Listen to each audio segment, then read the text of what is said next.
What is going on, everybody? It is episode 795 of Pop Culture Crisis. My goodness, episode 800 is coming up. My name is Brett, and I am here with my co-host. Introduce yourself, please. Hello, Crisis actors. It's Mary. That is true. Episode 800 is looming over us any minute now. Next week. That is next week. I believe on Wednesday, the 19th, if Shane was correct when he told me that. And, yeah, we're back. How you doing? I kind of just want to talk about the poll today because she's so mad. Okay, we asked you on a date if you prefer to sit across from each other or to sit next to each other, and the correct answer is losing. No, she's wrong, guys. No, I'm objectively correct, actually, that you're supposed to sit next to definitely not. Your date, not across, because you're not on a business lunch, okay? Like, that is not the same vibe. Okay, so the choices were you can either sit across from them or you can sit next to them. Actually, oddly enough, last night, me and Olivia went out on a date. And yes. we were at a restaurant that did not have like booths or even like a square table where you sit across from each other. They were all round tables that were set for more than two people, but we were just two people. So if we were to sit on opposite ends of a round table, you're farther away than you would be if you were just sitting on opposite ends of a square table or a booth. So we did actually sit next to each other yesterday. I had to move her over because you have to sit on the side that I can hear out of. I don't know how I felt about it. You didn't like it. Look, my neck muscles were not trained for this type of training. What do you mean? You're not. Everyone can turn their head from side to side. You don't need to move your entire body. Serenko Production says Mary is right. No, Mary is, in my opinion, personally wrong. Well, before we continue with this debate, we have two $20 super chats. Shane H. Wilder said, "Happy Wednesday, Brett and Mary. I finished the booth at the end. Mary might be onto something because when Doris sits next to the man, there is a stark dynamic intimacy compared to when she sat across from him." Here's the difference, Well, guys. I might be onto something, huh? In that show, the whole point of the show is that the man in the booth is creating a transactional relationship with strangers. So anybody sitting next to you would be intimate, whether they know you or not. If for some reason the waitress just sat down next to you in the booth, even if she was just trying to help you with something, it would be oddly weird and intimate. Okay. I should clarify, if you're meeting up with someone from like Hinge or whatever on a first date, you're obviously not going to sit next to each other. But if you're in a relationship or like this is a multiple date situation, it needs to stop being so formal and businesslike. We have another from Dreamcast Night. Since we're doing PSAs for the Gongo, can we start one for OPF, Old Person Face, for Millie Bobby Brown and the ex from Ant-Man or the girl from Cruel Intentions? Are you talking about Which Cruel one? Intentions, the movies, or are we talking Sarah Michelle Gellar, or was it Selma Blair or Reese Witherspoon? Or are you talking like the TV show that came out? They've all aged really well. Yeah, I mean, I don't know what Selma Blair looks like these days. She was sick, right? She had MS? Selma Blair? Oh, I don't know about her. But Reese Witherspoon's aged like a normal person, right? And Sarah Michelle Gellar as well. Yeah. So, I mean, Sarah Michelle Gellar just showed up in Dexter. And it wouldn't be old person face because she actually is in her 40s now. So Right. That would just be normal face. It's just normal face. So, yeah, we got a bunch of stuff to get into today. I do encourage you all to vigorously debate the seating question that is in the poll today. I maintain I am just correct on this, but you know, you can either join me or not. You can be on the right side of history or not. Or the wrong side of the table. Yeah. See if I care. You know, it'll just lead to the peril of all of your relationships. I will say this though. So where we were last night was like it's very dark in there in that restaurant. So in a way it did help because I was like, I mean, I did have to, like I said, crane my neck to see what was going on. Crane your neck? You're just turning it the other direction. Yep, Everyone can do that. Your crane skeleton. your neck. Okay. But I was at least a little bit closer to her, so I could read the facial expressions a little bit better. But if we were in a normally lit restaurant, I don't want to have to crane my neck. I'd rather just sit across and be able to do so. I think possible explanation for my point of view on this is that maybe I'm on the spectrum. I get uncomfortable about how much eye contact is too much eye contact. Well, I'm like, sitting next to the person takes the pressure off. By the way, I'm not actually on the spectrum. I'm not diagnosed with anything. I know someone out there is just going to take me super literally. But it might be that. Okay. I mean, you know. You're closer, but you're not staring into someone's soul. Like, but at the same time, to me, there's something even more intimate about the tactile nature of literally sitting and touching arms with a person, because you're basically, depending on how big the booth is, you're crammed in there. You're reaching for your food and you're elbowing them in the ribs every time. You both come home with like black and blue marks. But maybe elite is a compromise here. You can sit diagonally. If it's a square table, you sit on neighboring sides. See, okay, that would that be superior to a cross in that situation? Depends on the size of the table. Okay. We have another 20 from Moonlight. There is a guy in the chat frequently named Corn Pop, and he scares me. He does this, the eye emojis, He's all a bad the time, dude. and I don't know if it's a real person. I don't know either. It's probably a real person though. I heard he's a bad dude. He's a bad dude. Look, I can't with it. It's Does it really like take that much physical effort to turn your head a different direction? Like it's I mean, maybe I'm just partial here because side and location is actually really relevant, given that I can't hear on one side. So but my whole life has been reorienting myself. So for instance, guys, like anytime we go walking someplace, I have to like make sure that I'm walking on whoever I'm with. I have to make sure that they're walking on my left side so that my ear is to them so that I can hear them. And I actually have this problem where because of my hearing, I tend to walk towards the sound I'm hearing or the sound of my voice because it's not even. So I actually walk at an angle, and it's really infuriating, I'm sure, to anyone I spend any time with. It's like, why are you cutting me off? Why are you walking in front of me? Like, I'm sorry, okay? I just want to hear you. Is that such a bad thing? But if you made sure that Olivia sits next to you on the side of your good ear, then there's nothing to worry about. Yeah, but I mean, maybe I just want to get rid of that whole thing and just sit across from someone. Pop Culture Junkie said, from dailies, Warner Brothers announced the termination of directors' final cut rights in most cases, even for A-list directors. If I were competing studios, I would be popping champagne. Great way to recruit talent on the cheap. I mean, that's not hard to believe given the fact that they lost Christopher Nolan and they wanted to keep Christopher Nolan, but he went because of what happened with Tenet and releasing Tenet on streaming and not getting the theater release that they wanted. He went to work for Universal for Oppenheimer, and they haven't been able to get him back. If I remember correctly, they like dumped a bunch of money on him. Like they're like, hey, we owed you like $15 million. Here you go. He's like, yeah, I'm still not working for you.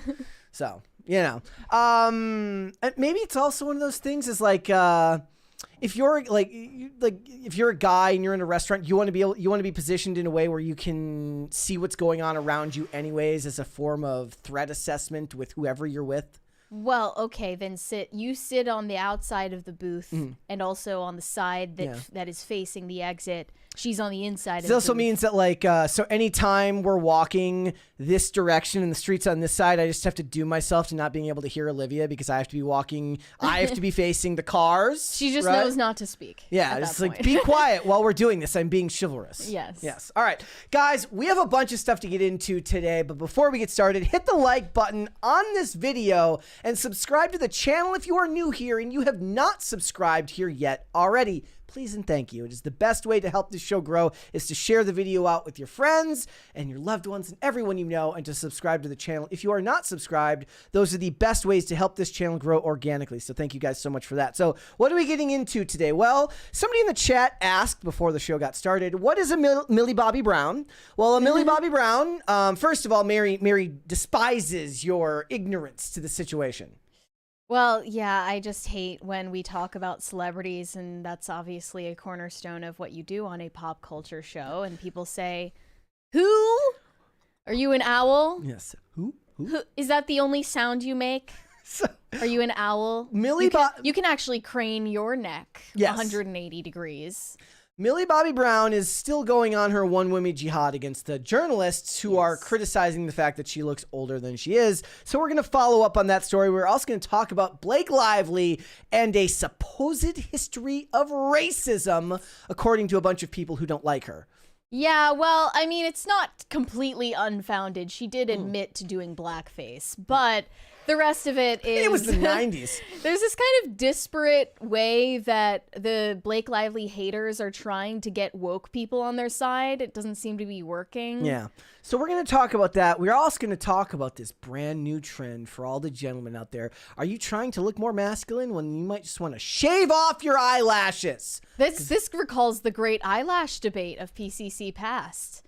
What was that? It was about whether men notice women's eyelashes. Oh. But apparently men notice their own eyelashes far more often, actually. They're like, or a woman's, no, what happened was a girl's like, oh my gosh, I wish I had eyelashes like yours. He's like, bro, not on my watch. And then he went and snip, snip. Snip, snip. So we got that. We got a bunch of other stuff. If you are ready, we can get started. You ready? Yeah, let's go. Let's go. Go ahead.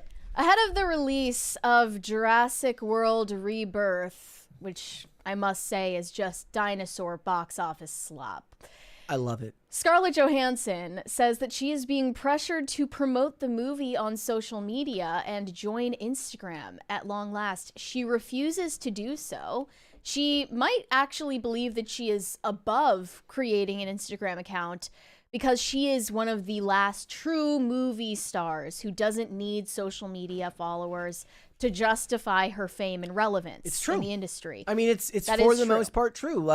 The studios are basically, at least at the movie level. I don't know about at the television show level, but at the movie level, the studios, they're not even sniffing you if you don't have 1 million followers on Instagram. Yeah, this was her recent comment in an interview with InStyle. Even today, I got an email from Universal, and they're like, hey, would you consider joining Instagram in tandem with the release of Jurassic World Rebirth? And she refuses. Does that feel like, okay, Scarlett Johansson is a quantifiable box office celebrity. Mm-hmm. Big name. I feel like that merits a phone call. There's got to be a reason why she doesn't have one. So it's obviously by choice for her to make it this far in her career without one. I feel like you get one of the bigger named studio execs to call her and try to get her to do that, not just throw it in an email. Well, you would also need to include that in her contract when she signed on to do this movie. And that's part of promotion at this point. That's like almost a given that part of promotion is not just doing interviews and doing press, but posting things on social media. And I think she said, thank you. Thank you for the first party.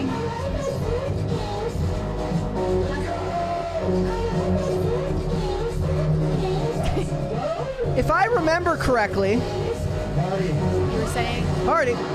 If I remember correctly, she said that she had her agent looking for Jurassic Park roles at one point, that she really wanted to do one of these movies. Then they should have put it in the contract beforehand. They're like, look, you want to hunt dinosaurs, you're going to have an Instagram. Right, but I guess that this is probably a contract item for the younger generation that are coming up in Hollywood, not her.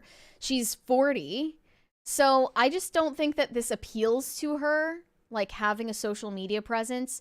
And for the people who have joined in on it, who are millennials or older, it hasn't gone so well. It's led to nothing but heartache and PR blunders. She doesn't need the brand deals. Indiscretion and people broadcasting their lowest moments and saying offensive jokes that get dug up years later. Maybe that's what it's not something that she really ought to mess with. I like the idea that she's like, she doesn't trust herself. She's like, I will get drunk and say something crazy. Yeah. And everybody will hate me. Having a Twitter is like constantly risking drunk texting the whole world. Loaded gun. Yes, exactly.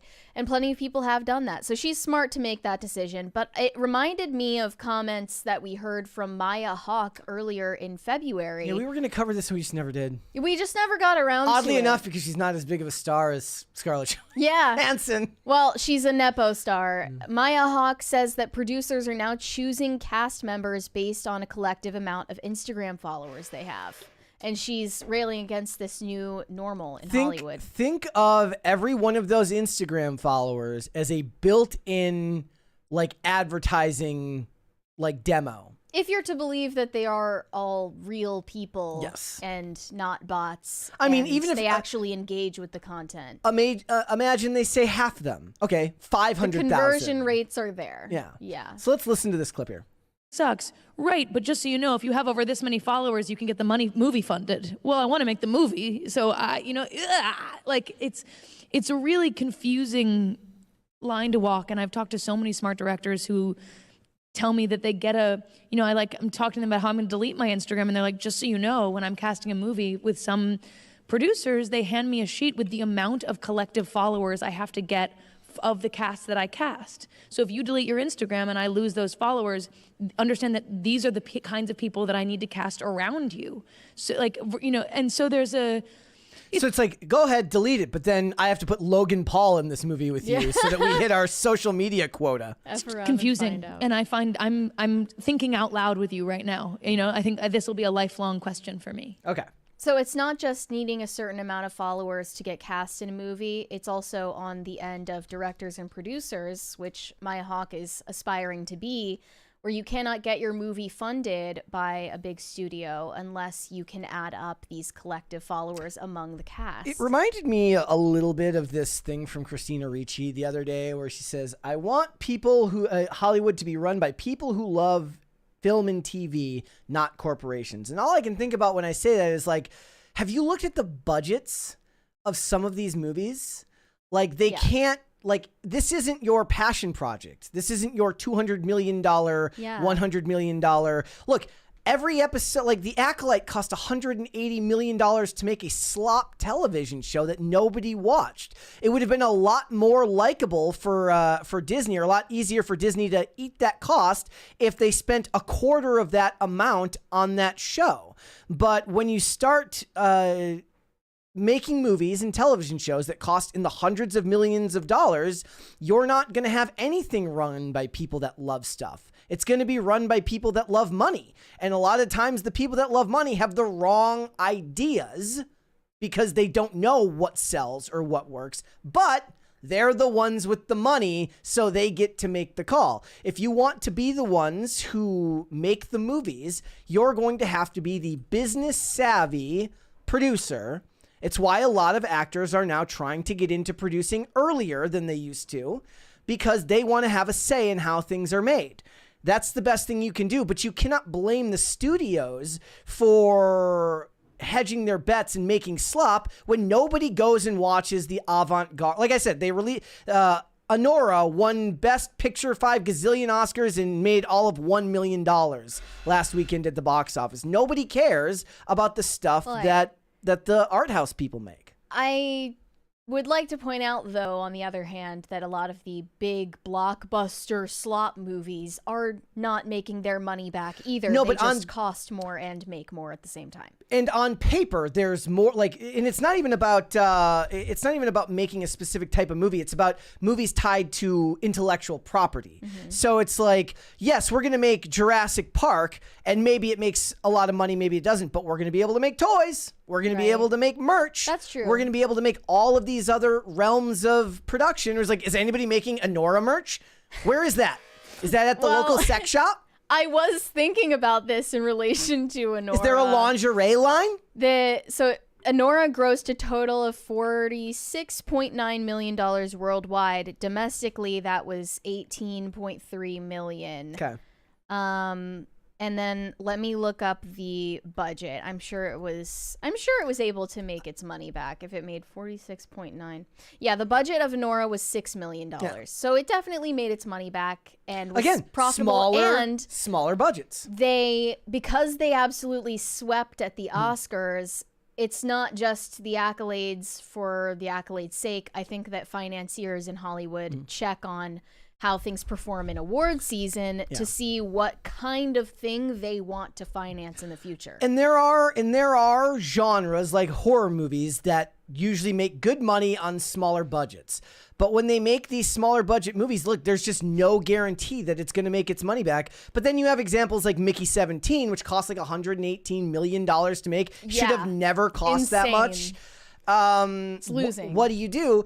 But the movies that, like, I'm going to go see Black Bag on Tuesday. I don't know what the budget was on it, but it's got Michael Fassbender on it. I'm guessing it was a Steven Soderbergh film. I'm guessing it wasn't cheap to make. I'm sure it cost some money, but do I expect a movie like that to make its money back at the box office? Not really.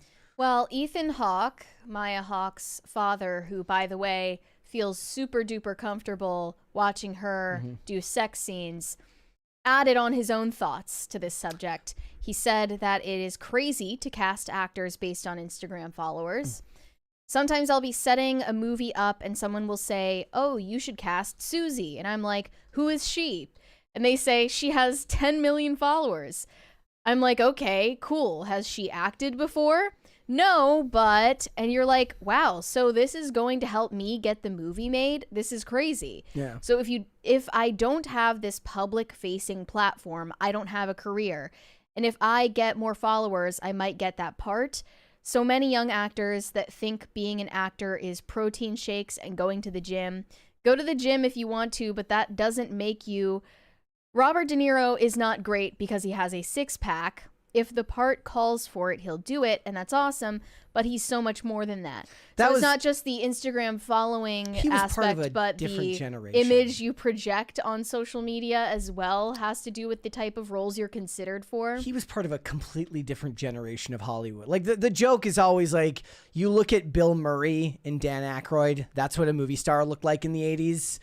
They weren't expected to look like Greek gods. It should have stayed that way. I would much rather have someone like a Bill Murray being the movie star of a generation than Chris Hemsworth. But the thing is, though, the genres that became successful changed, therefore the body type changed. And that sucks because I don't like that genre. Black Bag has a budget of $50 million and is expected to open to $10 to $15 million domestically at the high end. I don't know how much they spent on marketing like that, but that specific budget movie just isn't profitable anymore, because when they made the $50 million movies back in the day, it wasn't expected to make its money back at the box office. It was expected to do okay at the box office and then go to DVD sales and pay VOD like on demand on cable.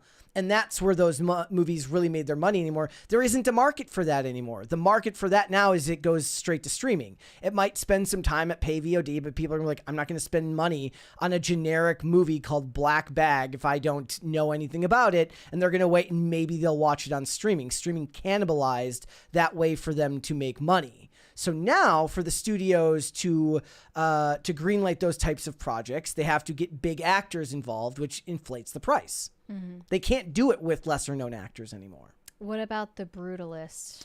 I don't care. That was another Oscar bait movie. I don't remember the budget or if it even made its money back. I'm sure Adrian Brody doesn't come cheap, right?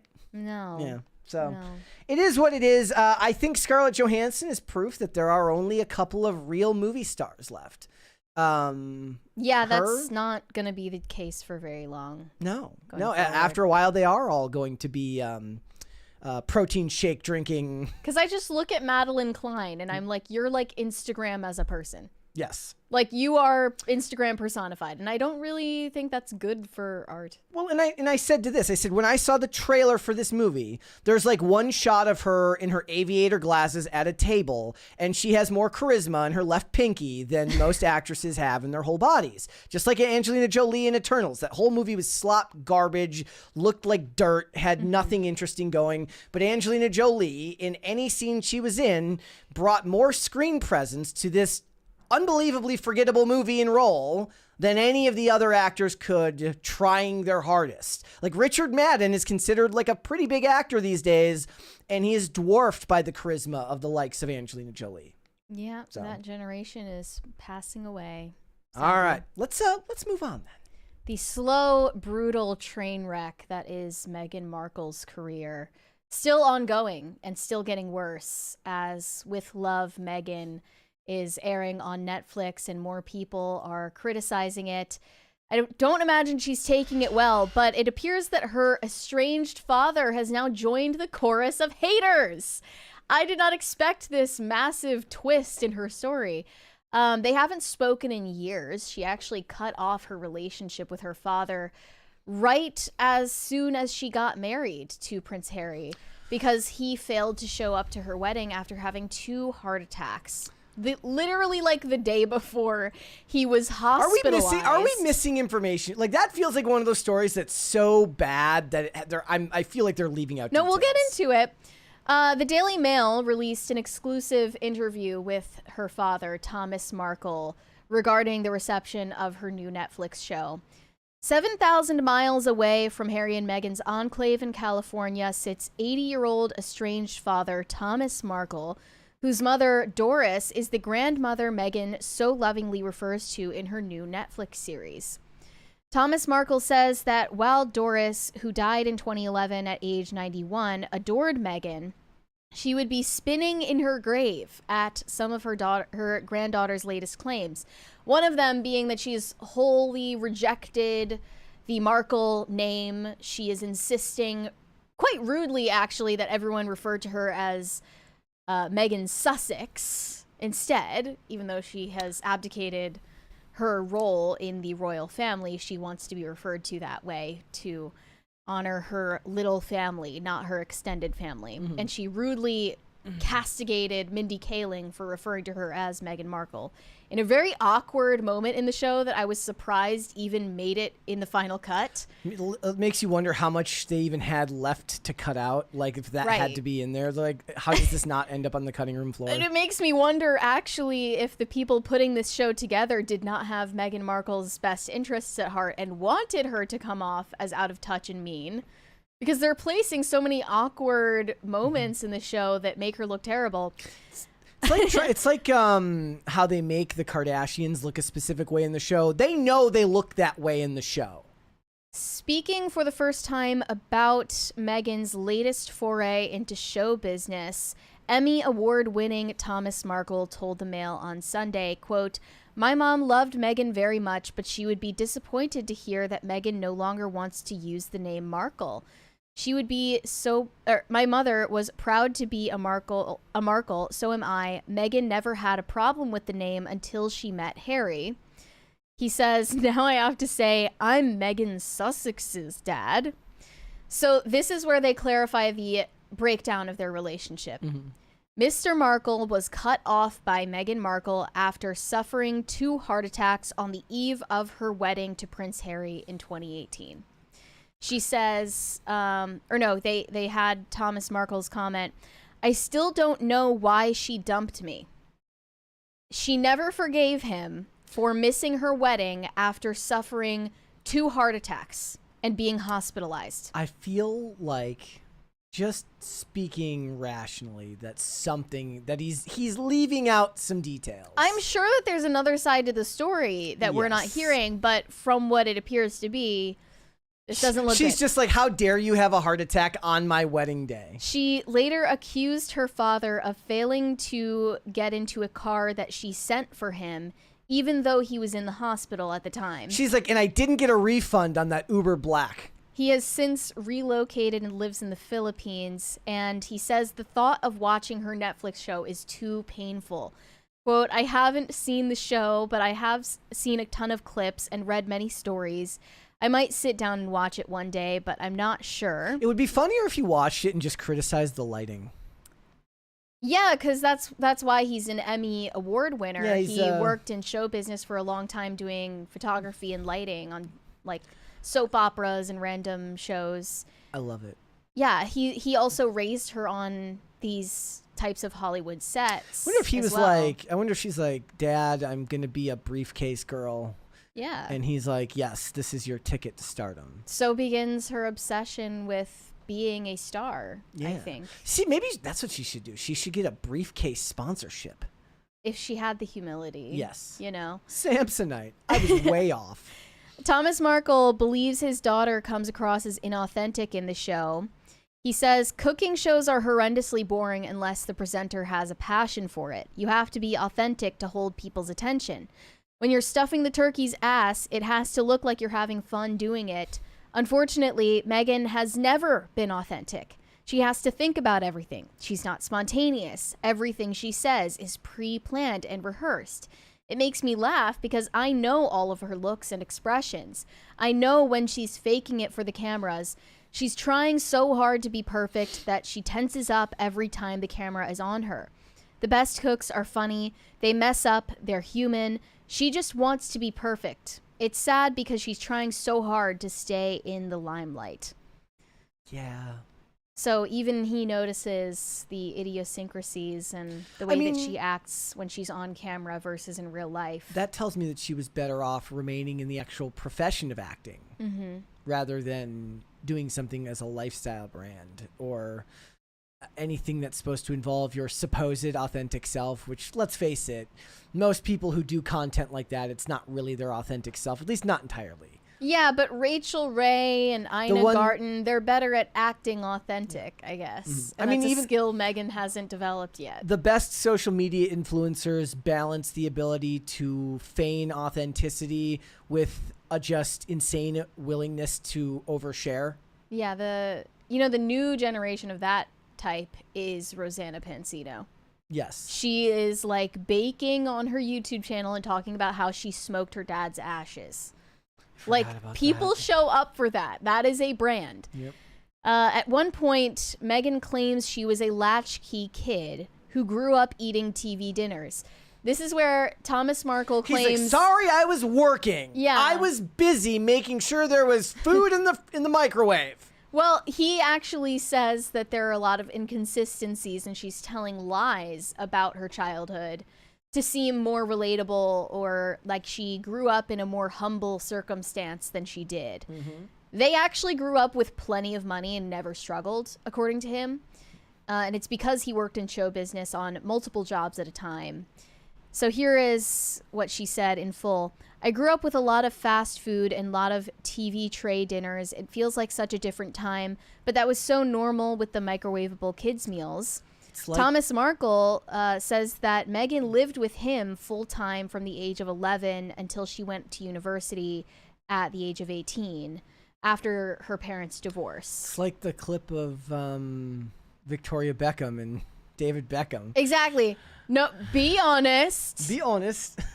What car did your dad pick you up from school in? What was the car? It was a Rolls Royce. Yeah, it was a damn Rolls Royce, and she was trying to say that she was middle class. She's like, we grew up middle class with our Rolls Royce. And he's like, that's better. Thank you, thank you, Victoria. So the suggestion that Meghan was a latchkey kid grates Thomas Markle, who says he would personally be picking Meghan up from school every day. He said, we occasionally ate TV dinners, which family doesn't, but I was working 2 jobs and money was never an issue. We'd eat out at least 3 times a week and order in the rest of the time. He lists some expensive restaurants that they went to in the area they lived. There were a lot of them. But most of the time they would go out. He said after school, I'd pick her up myself. We'd go out to eat, or I'd send a car to bring her to the set that I was working on. Yeah. She grew up on the sets. She was never a latchkey kid. We lived in a great area packed with restaurants, ate out all the time. On weekends when I wasn't working, I would take her to a dance class and invite her and all of her friends out for meals.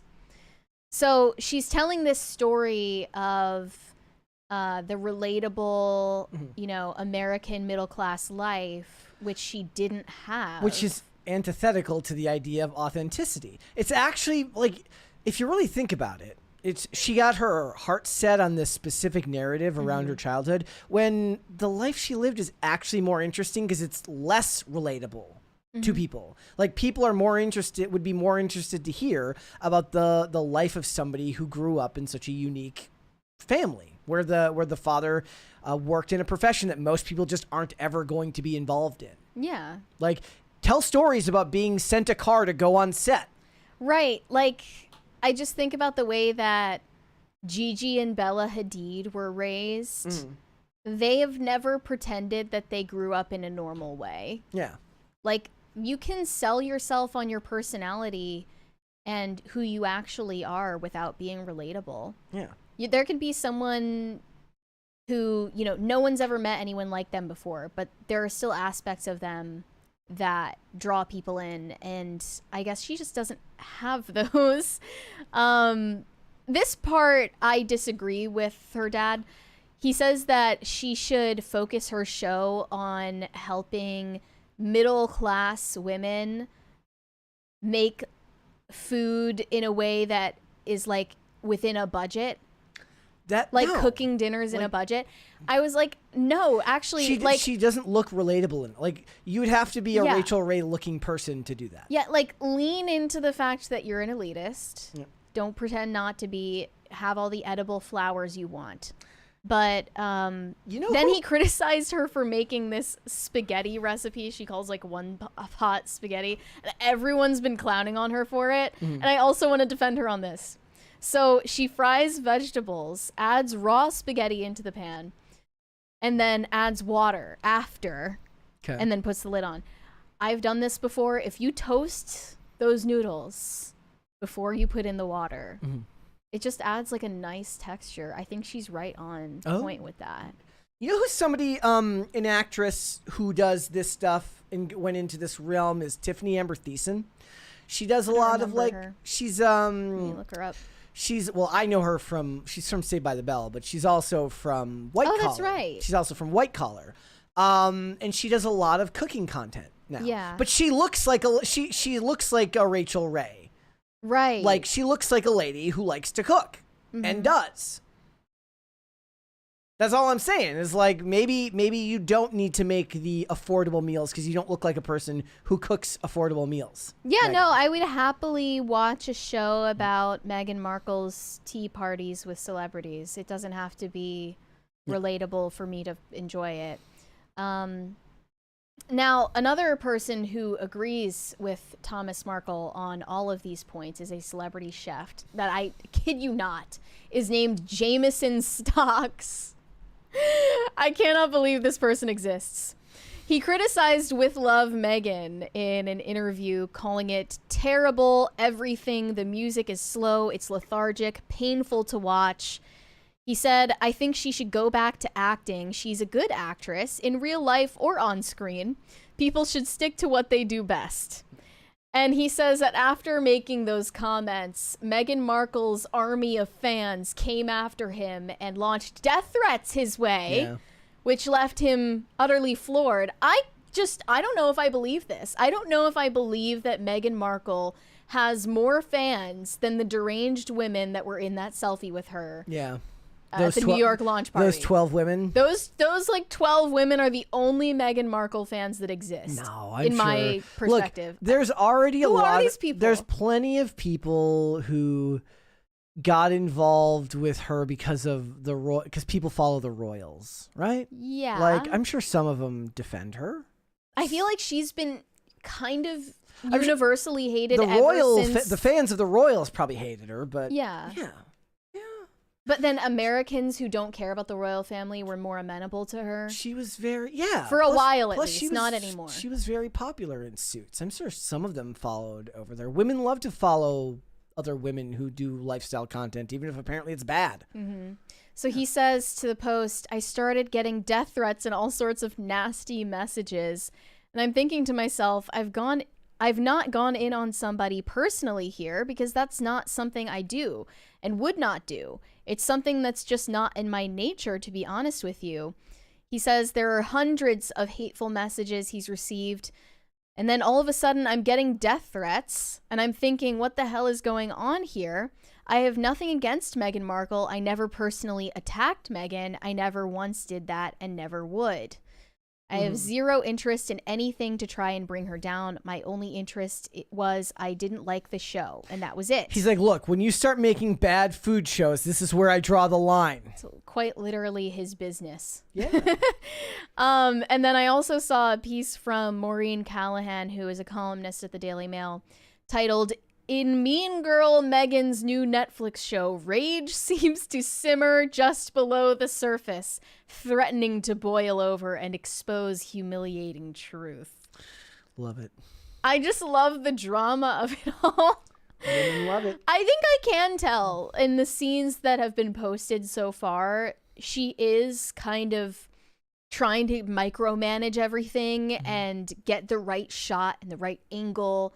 And she wants the people she invites onto the show to act a certain way. And to say the right thing. And say the right thing. And when they don't, she gets kind of passive aggressive at them. You know what maybe she has never experienced? You know the phenomenon where like you craft the most banger social media post, you craft the most banger tweet, the most amazing Instagram post, and nobody cares. But then you throw one out there at a moment's notice. You're driving and you type it. You're not supposed to be typing it, but you type it while you're driving, and then you throw your phone on the seat, and then you come back and it hits big. She's never experienced what actual authenticity ends up benefiting you. Yeah, she needs to start lashing out. Like maybe drunk tweeting is a good idea for her.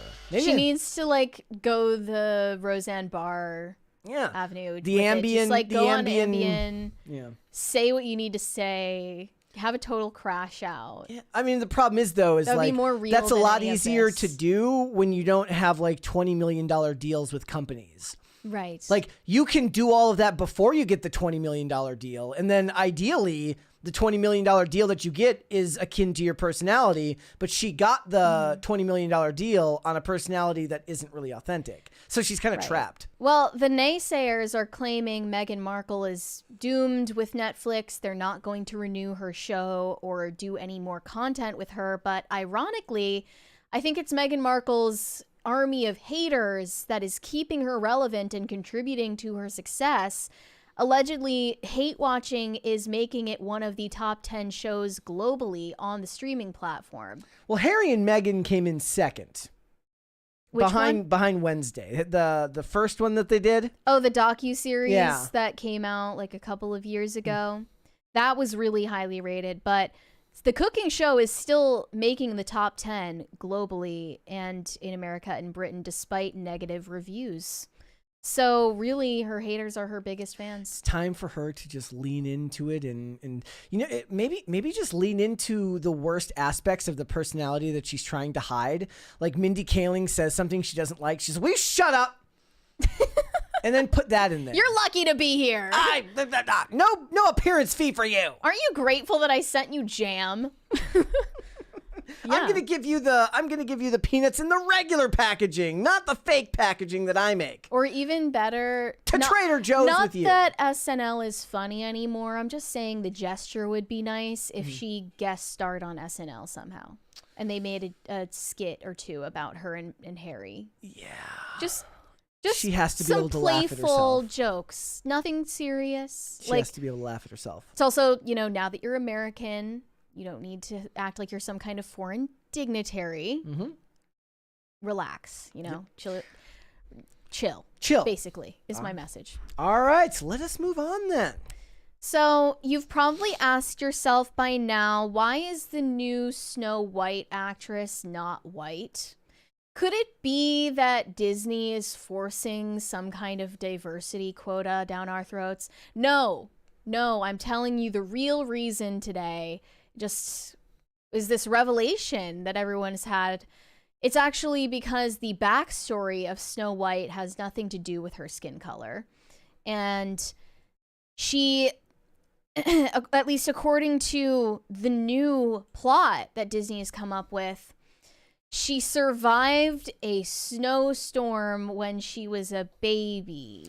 Makes perfect sense. I mean, so that's why her father gave her the name Snow White. if I'm being completely honest, Snowstorm is a way cooler name. Yeah. Well. Snowstorm. Here we go. Let's just watch the I'll break it up here. Sharing secrets with a stone. It says, fearless, fair, brave, and true. That's the amulet. There. My father told me long ago I braved a bitter storm. See, there's the storm. Right. I wonder if they could have actually gone out to like an actual snowstorm to film this. They never film an actual snow. Of snow. Is that a girl I'll ever know? I mean, she's in a carriage. Did she survive? She's surviving it. They're making it sound like she was crawling through the snow. Going like this. Like... I'm picturing a 6-month-old baby crawling through the snow. Nobody. And she survives. These young kids, no trials and tribulations. They don't ever have to go through anything anymore. So these are from the lyrics of one of the original songs for the movie, Waiting on a Wish. In case you didn't hear, my father told me long ago I braved a bitter storm of snow. That is the origin story they have come up with for her name so that they can avoid addressing the detail from the Brothers Grimm version of the story that she has skin as white as snow, and they did want to stick to the hair black as ebony, but that's fine. Whatever. Now, I don't know if Screen Rant has a specific slant. Have you noticed that they kind of cape for Disney a little bit? I mean, because they were kind of backing this up. Most of them do. A canon decision. Yeah. They say Disney's live-action Snow White origin change copies a decision that Disney already made in Once Upon a Time, the series. Yeah. So they say that this origin story for Snow White's name originated all the way back then. The Brothers Grimm version of Snow White explains the origin of her name as purely based on physical appearance. The story begins with a queen sewing at an open window during snowfall. She pricks her finger with a needle and 3 drops of blood fall onto the snow on the black windowsill. The queen then says to herself how she wishes to have a daughter with skin as white as snow, lips as red as blood, and hair black as ebony. Sometime later, the queen dies giving birth to a daughter she names Snow White. So they changed this for Once Upon a Time in, when was that? What year? 2010? Either 2009 or 2010. It was revealed in Once Upon a Time that Snow White was born during one of the harshest winters in the Enchanted Forest, and her mother named her Snow White because of that. Hey, also because of her skin tone. I mean, this is a thing, right? Like, if if you're from Minnesota, you hear about the great snowstorm of like 1986, or I'm sorry, of 1990, which, you know, I probably should have died trying trick or treating because it happened over Halloween. So they're like calling me Snowstorm because I was out trick or treating on Halloween. Well, they're just desperately trying to argue that there is a precedent for this in other Disney content or in the original story itself. And it's not. It's just very blatantly a retcon that they made to allow themselves the race swap, because when they were in the middle of casting this role, race swaps were uncontested, the future of all roles. Like, yeah, I feel bad for anybody. These days, it's not the same. Movies and television have vastly changed in how they are like looked at from just 2020. Yeah. It's just a very, very different world. Like I said, we're still getting the outcome of movies that look like they were made because they thought Kamala or Joe were going to win. And that's a thing. Yeah, we're in a cultural limbo right now. I mean, and that's the live action Snow White is another example of that. That's a misnomer anyways. They're like, this movie looks like it was made when they thought Kamala was going to win. I'm like, most of those movies were greenlit and written before she was even running for president, because she was barely running for very long because they didn't even have a primary. Mickey 17 is the one that's getting most of those comments because there is a villain in that movie, but that's very blatantly based on Trump. But that's about him, not about Kamala. That's different than like the movie G20 with Viola Davis, where they're like, I'm like, I don't know when that was greenlit, but I'm assuming it was greenlit and cast before any of this even happened. I'm assuming Maybe I'm wrong. That's dead in the water now, right? I mean, it's still gonna be coming out, but it's coming out to Amazon Prime. So okay. I mean, if I wasn't sober and in recovery, I'd get drunk and watch that movie and react to it. But can't do that. Rachel Zegler addressed comments that she allegedly doesn't like Snow White. And this was not even that long ago. It was only weeks ago. She said, "You're right. I love her." The lie detector has determined that that was a lie. But if you love Snow White, why would you be in a movie that changes the entire origin of the character and everything about the story? Now, I was surprised that I hadn't seen this before, but she addressed these controversies all the way back in August of 2023 in the comment section on her YouTube channel.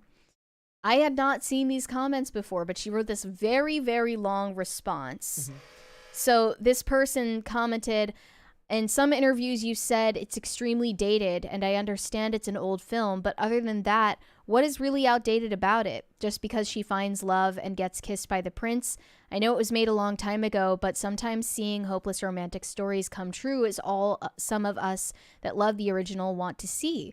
There'll always be movies that people could make about being strong, independent women, but are you worried that not a lot of people are going to show interest because it's a lot different than the original?" That's actually okay. So here's an interesting idea. They talk about dated concepts in movies and stuff like that. So are we trying to say that like falling in love and romance is dated? It's like this movie was made when blackface was okay, and this movie was made when romance on screen was okay, and those are supposed to be akin to the same thing. Even what does that mean? Is dated? Conceding too much. Yeah. But then Rachel Zegler decided to respond to this person and said, "Let me thank you for your lack of attack here. It means a lot to me. A lot of these clips," she's talking about clips of her D23 interviews, "are being compiled together to make it seem like I hate the source material. I am the biggest Disney fan and a huge Disney princess girl. Our reality is that it's a movie from 1937. No one has ever said that it's wrong to dream of love. No one has ever said that a woman must choose between her career and love." Actually, plenty of people do say. A lot of people say that. You do kind of have to choose between From the two. both sides of the aisle. Like that's actually one for very different reasons that both sides criticize as their own form of like ideologically formed pragmatism. That is a lot of assumptions based off of small clips of myself saying that I was terrified of the original film as a kid because of a spooky forest scene, and told to really sell the fact that her character is much bigger and broader than "someday my prince will come" and wishing for true love. Greta Gerwig once wrote, this is a great way to start a sentence.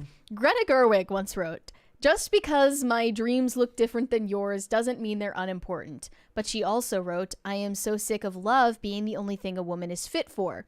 There is a dichotomy within women and within people when it comes to our lives and paths we take.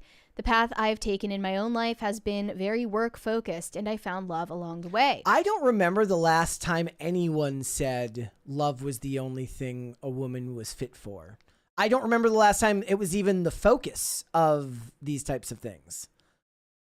Do you? When was the last time people were like, like the Bechdel test, right? There was a joke. It was like, Oppenheimer doesn't pass the Bechdel test. And they're like, it's history. And it was like somebody on TikTok, they're like acting like women in history were just like one-dimensional people. It's like, no, the point is that there wasn't enough time to focus on these characters because it's not about them. It's about Oppenheimer. I don't remember the last time they made a movie about a woman where the only thing about her was that she was in love. And even if you think of one now, the fact that you have to pause to think about it means that your assertion is inherently wrong. Doesn't that go for most rom-coms? When was the last that's all that is in a rom-com? I mean, aren't most rom-coms now something about balancing work and romance or a career in romance? This isn't really a rom-com, but like Twisters, is that like about love? No. I mean, it's more about redemption for her. Her friends die and she finds hunky Glenn Powell along the way. Well, what about Anyone But You? That's just a run-of-the-mill rom-com. Nothing else really to it. So then the idea here is like, first of all, that's like one example. I guess it's thought of as lowbrow. Yes. That's the problem, is that anything that's just strictly a love story is seen as lowbrow and not deep enough.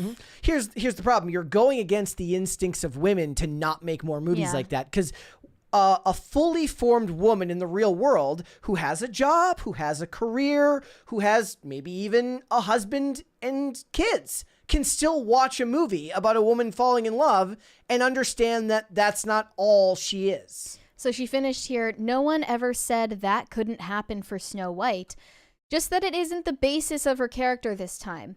Her I Want songs are not about wanting love and nothing more. Then why not just why not make a new princess and tell a different story? Though there's nothing necessarily wrong with that. Not that there's anything wrong with that. About wanting to be the leader her father knew she could be.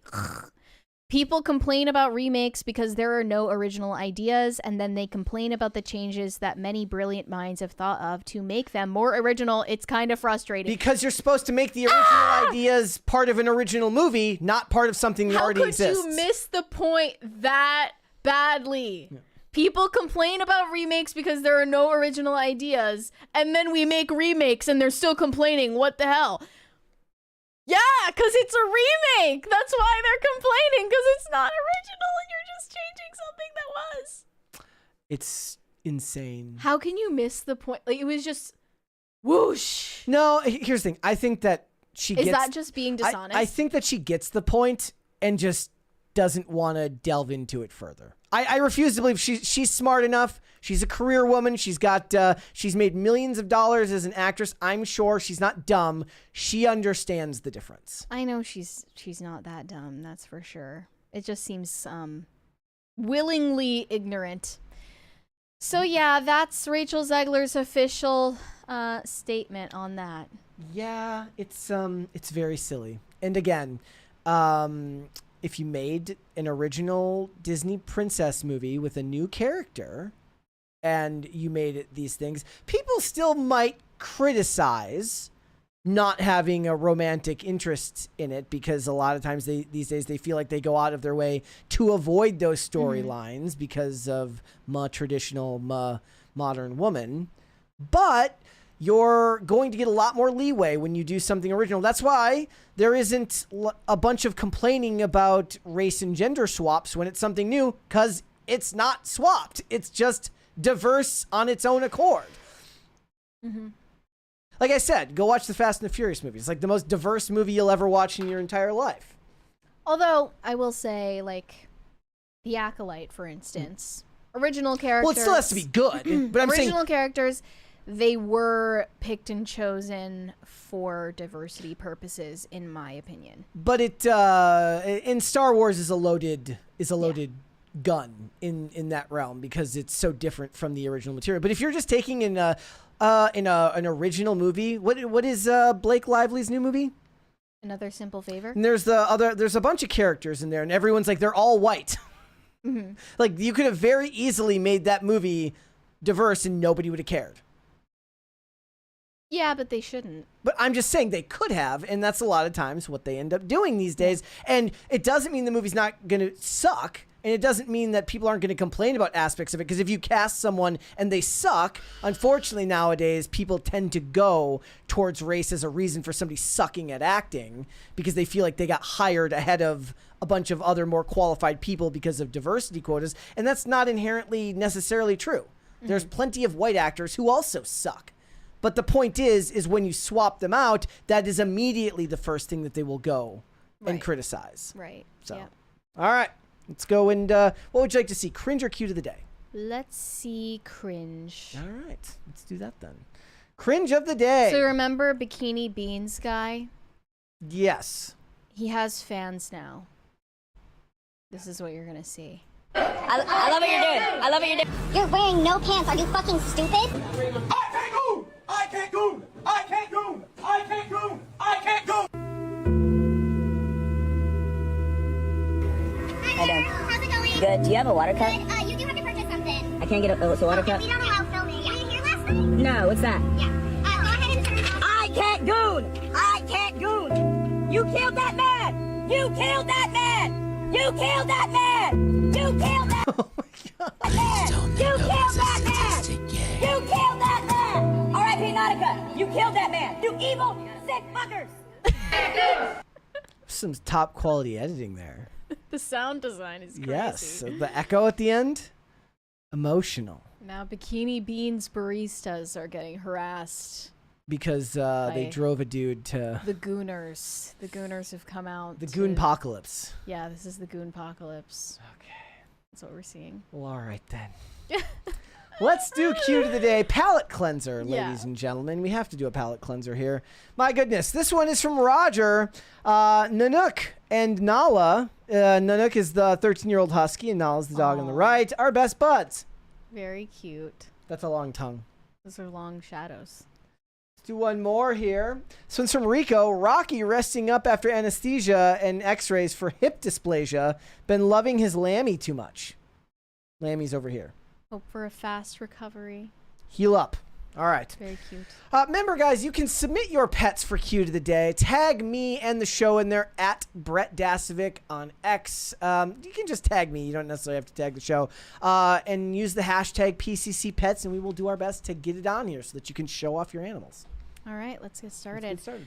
Millie Bobby Brown, if you're listening, girl, you just need to stop addressing these controversies. It draws way more attention than it needs to.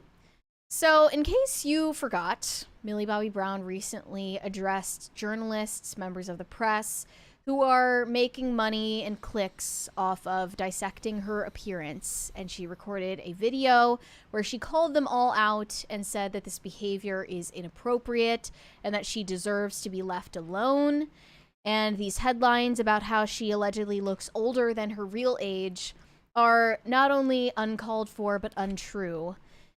She has doubled down on that. I mean, that's again. It's a subjective point anyway, so she can't really say it's untrue because it's a completely subjective analysis. Yes, but I feel it's something that she shouldn't have addressed in the first place. I think that making that video was a mistake. I think her husband should have stopped her from posting it. That's my real opinion. Yeah. If he had her best interests at heart. heart. But now that it's done and it's over with, no more. Just don't address it after that. You've said your piece, but that still wasn't enough because now Millie Bobby Brown has appeared on the Call Her Daddy podcast where everyone goes It's to Mary's kill favorite their show. career. Yeah. That episode is titled Millie Bobby Brown, Not 11 Forever. Could you have made the point any more clear than that? Her character, in case you didn't watch Stranger Things, is named 11, and that's what she's most known for, is this character that she started playing when she was a young child in Hollywood. Now she is grown up in the public eye, and there are mixed reactions to that, understandably. So in this Call Her Daddy interview, she addresses this controversy once again, hits back at the tabloids for saying she looks 40. She says, well, yeah, you did meet me when I was 10, so I understand. Now I'm 21. It's been 10 years. She grows. My face grew. What do you want me to do about that? I'm in a place where, yeah, my accent does change. My face does grow. I do wear a lot of makeup. It's just the kind of person I am. The press need to be taught manners again. That's a loaded statement. Because just genuinely, like, what do you remember? I'm waiting for like what it somebody was to- like in the press. It was like when Christina Ricci said that they want Hollywood to be run by people that aren't corporations. Yeah. I'm like, when was that? Never. And we were even talking about this yesterday. Just the fact that the press used to be even more savage towards celebrities than they are now. By far, and to their faces, not just in the headlines. So I don't know what era Millie Bobby Brown thinks existed when the press was like nice to people, but this is like about as friendly as the press has ever gotten to celebrities.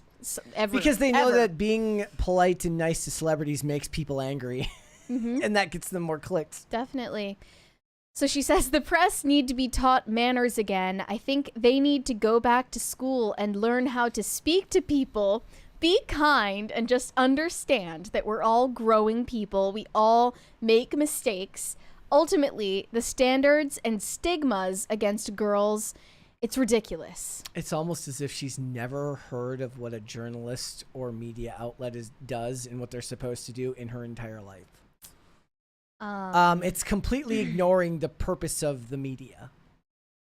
The purpose of the media is, unfortunately, not to be nice. It's not to be polite. It's not to validate your feelings. The purpose of the media is to make money. Mm-hmm. It is. It's to make money by feeding you information that they think will get you to engage with it. And that goes for everybody in every space. We cover stories that we think people will be interested in hearing us talk about. They have to interest us, but they also have to be interesting to other people as well. Otherwise, we're just talking to ourselves. Mm-hmm. That's not the point. We can be respectful, and certainly that's good for the, like, unless you really upset me or annoy me with something really, really stupid. I'd like to think that we're, for the most part, respectful and fairly logical the way we approach most of these discussions. We are in our content, not maybe not our thumbnails. Correct. Yes. But the point is, we know the power of a headline. But the point is that it's not the media's job, nor is it anyone's job to coddle you. Yeah. And the best way to avoid that situation is to choose a life where you're not going to be subject to the opinions of others. Every day, I mean, even for us, like, we cover these things and people have their right to go into our comments section and share their thoughts on what we said. Mm-hmm. And that's the route we've taken with our jobs. Certainly there are plenty of people in the comments right now, I'm sure, that are saying something similar. If I wanted a life where people couldn't make fun of the way I look, I wouldn't be doing this job. So right, it is what it is. Somebody right now is probably talking about how close together my eyes. I bet you. I can't see because I took my glasses off. In your head, at least. And somebody right now is about to say that. And guess what? That's their right to do so. Yeah, but that's where I'm sympathetic to her, because she didn't choose it. Yeah. You know, when you're 10 years old at the start, you didn't really choose it. Yes, but this stuff is coming now in her 20s. These are the consequences of a choice adulthood. that was made for her. I guess, again, and I don't know, like, is it the type of thing where she signs on for a contract when she's 12 that leads her into adulthood that she's forced to complete? I would be curious to know. Like, it would seem like contracts should automatically need to be renegotiated once you become legal age, because you should have a right to then... If not beforehand and like more often. Yes. But I would love to know, actually, what their contracts looked like, because this was basically a lifelong thing. She has been on Stranger Things for like more than half of her existence on this planet. Yep. So I'm sure that is a bigger commitment that she probably reckoned for when she was 10.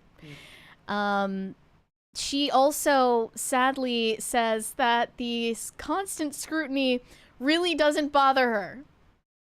Those are contradictory statements. I don't buy it. If it didn't bother you, you wouldn't have made that Instagram video in your house without your makeup on and a hoodie. It's the number one way that I think people betray themselves online, is when they get brash and like, yeah, well, say whatever you want. It doesn't bother me. It's like, well, if it really didn't bother you, you wouldn't say anything at all.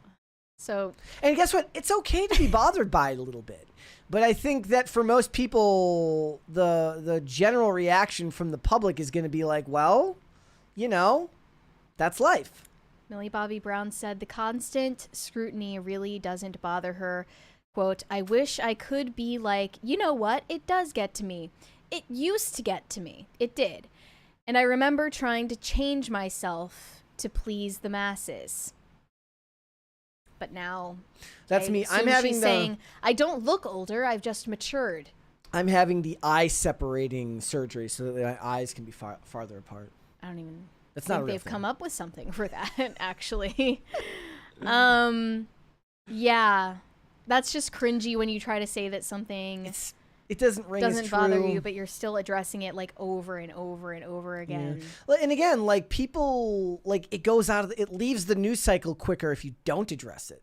Mm-hmm. Like, if you don't, if something really bothers you, the best thing you can do sometimes in the media space is to not address it at all, because then it disappears faster. Yeah. Well, there were some positive headlines recently. Millie Bobby Brown also spoke in a recent interview about her plans to start a family with her husband, Jake Bon Jovi. They got married last year, I believe. A lot of controversy around that decision because a lot of people said she was too young to make a lifelong commitment, as was her husband. But they're seeming to do really well together and have a stable relationship.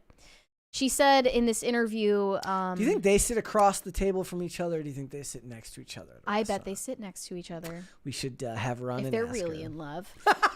Although she acknowledged that she is really young, she said that she's looking forward to becoming a mom. She says, my mom actually had her first child at 21 and my dad was 19. And, you know, it's been my thing since before I met Jake. Since I was a baby, I told my mom, baby dolls, I wanted to be a mom the way that my mom was to me. And my grandmother was a huge part of my life. So I mean, Jake knows how important it is to me. And of course, I want to focus on establishing myself as an actor and producer, but I also find it's so important to start a family for me personally. It's a huge thing. Jake said we cannot do that until we get married, so that was his thing. I'm surprised that he would even say that. Like, that he would say we need to get married before having kids. You just think it's someone so of his generation. It's so old-fashioned. It's old-fashioned because of actually his social class. Yes. It's because he grew up filthy rich, and there are certain standards of propriety that they probably hold that most people don't. In what I way? just doubt that I would hear any, like, 20-year-old Gen Z kid tell his girlfriend, like, we need to get married before having kids. Think it's... Let alone, like, we should have kids at all. You think the social, like, just by virtue of being from a higher social class where it's more expected that you do things more traditionally. Yeah, I think so. Even in an increasingly non-traditional world at that, it's like they talk about, right? Yeah. Like the rich stay, the ultra wealthy stay the ultra wealthy because they do follow those rules. It's like the 1% stay the 1% because they have the kids and the kids are raised by staff while the parents are always working. Well, the middle class birth rates are declining the lowest, Yeah. while the poorest and richest actually are having the most children. So I think And that was just an interesting part of the story. I would not imagine any, like, Zoomer male, especially, like, as young as with him, his broccoli haircut. with his broccoli haircut, saying that he wants to get married before having children, let alone having a desire for children at that young of an He's like, age. you're not gonna mog me like at all. that. Like, you're was not gonna crazy. mog me like that. We're gonna get married first. We're on gonna God. be marriage maxing. We're gonna get married. We're gonna be marriage maxing on God. yeah, no cap. No cap.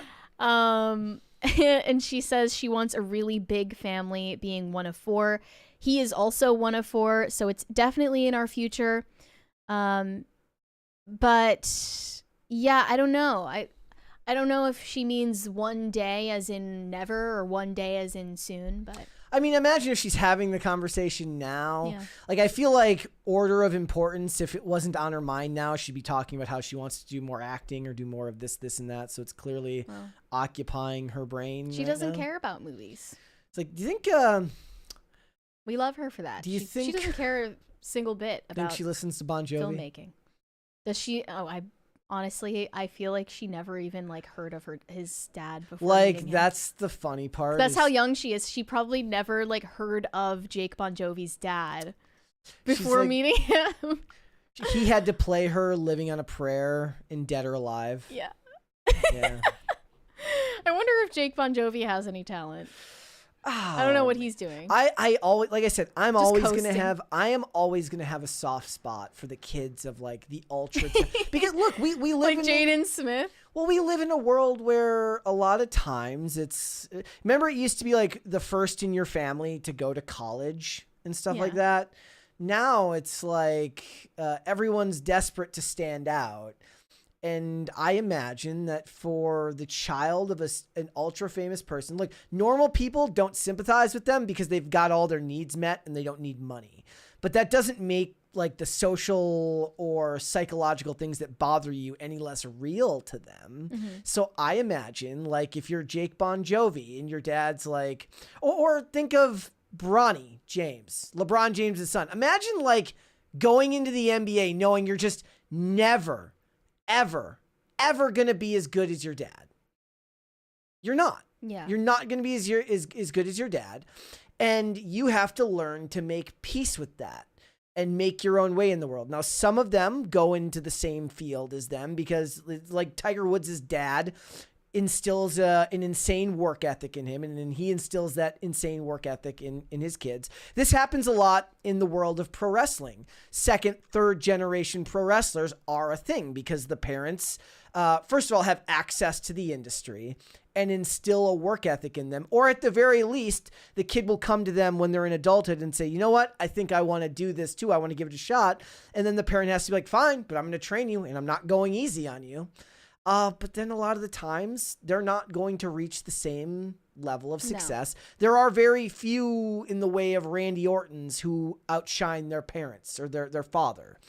And I have a soft spot for the ones who want to go into the same field, but have to do that understanding that they're not going to make it to the level of their parents. Most of them, I imagine that it's a lot different for, sometimes they're just not interested, right? Look, I wasn't ever musical. I want to go and be, does he have a job? I have no idea. Does he do something for a living? Does he sell cryptocurrency? I have no idea.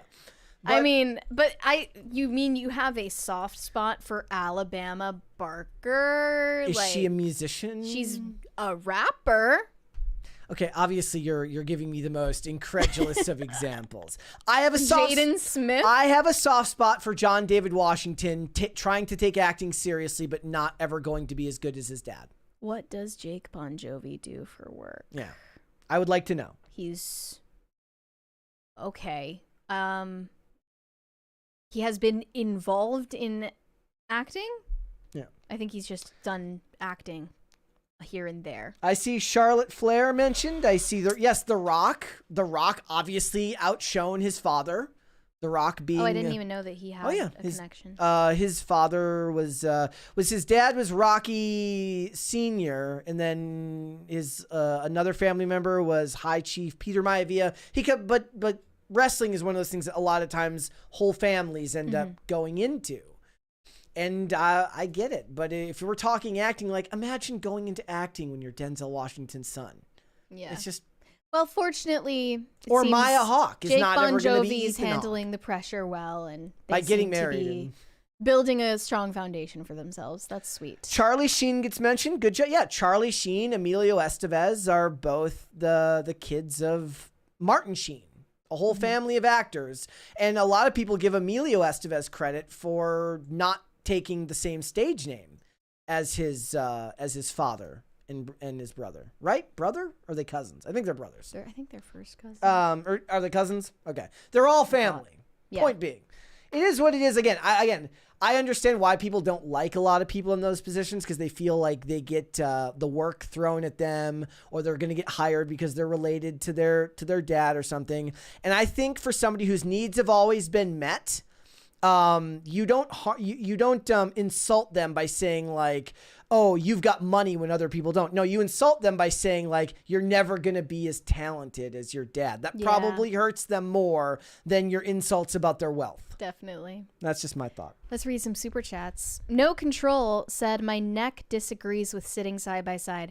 I don't know what's going on with your necks, but maybe you need to do like neck exercises because I don't have any trouble turning my head one direction to another. Shane H. Wilder said episode 800 is on the 19th. The 800 video has been scheduled for like 2 weeks. Let's go. You're way ahead of us. Aaron Swain said the only date I've had who wanted to sit on the same side ended up being a legitimate psychopath. I choose to believe there's a correlation. Maybe I'm a psychopath then. Maybe I'm just crazy. Maybe they knew they had the crazy person eyes. Yeah, and they're trying to hide it. They're like... Yeah. They just aren't like sure how to stop staring into someone's soul.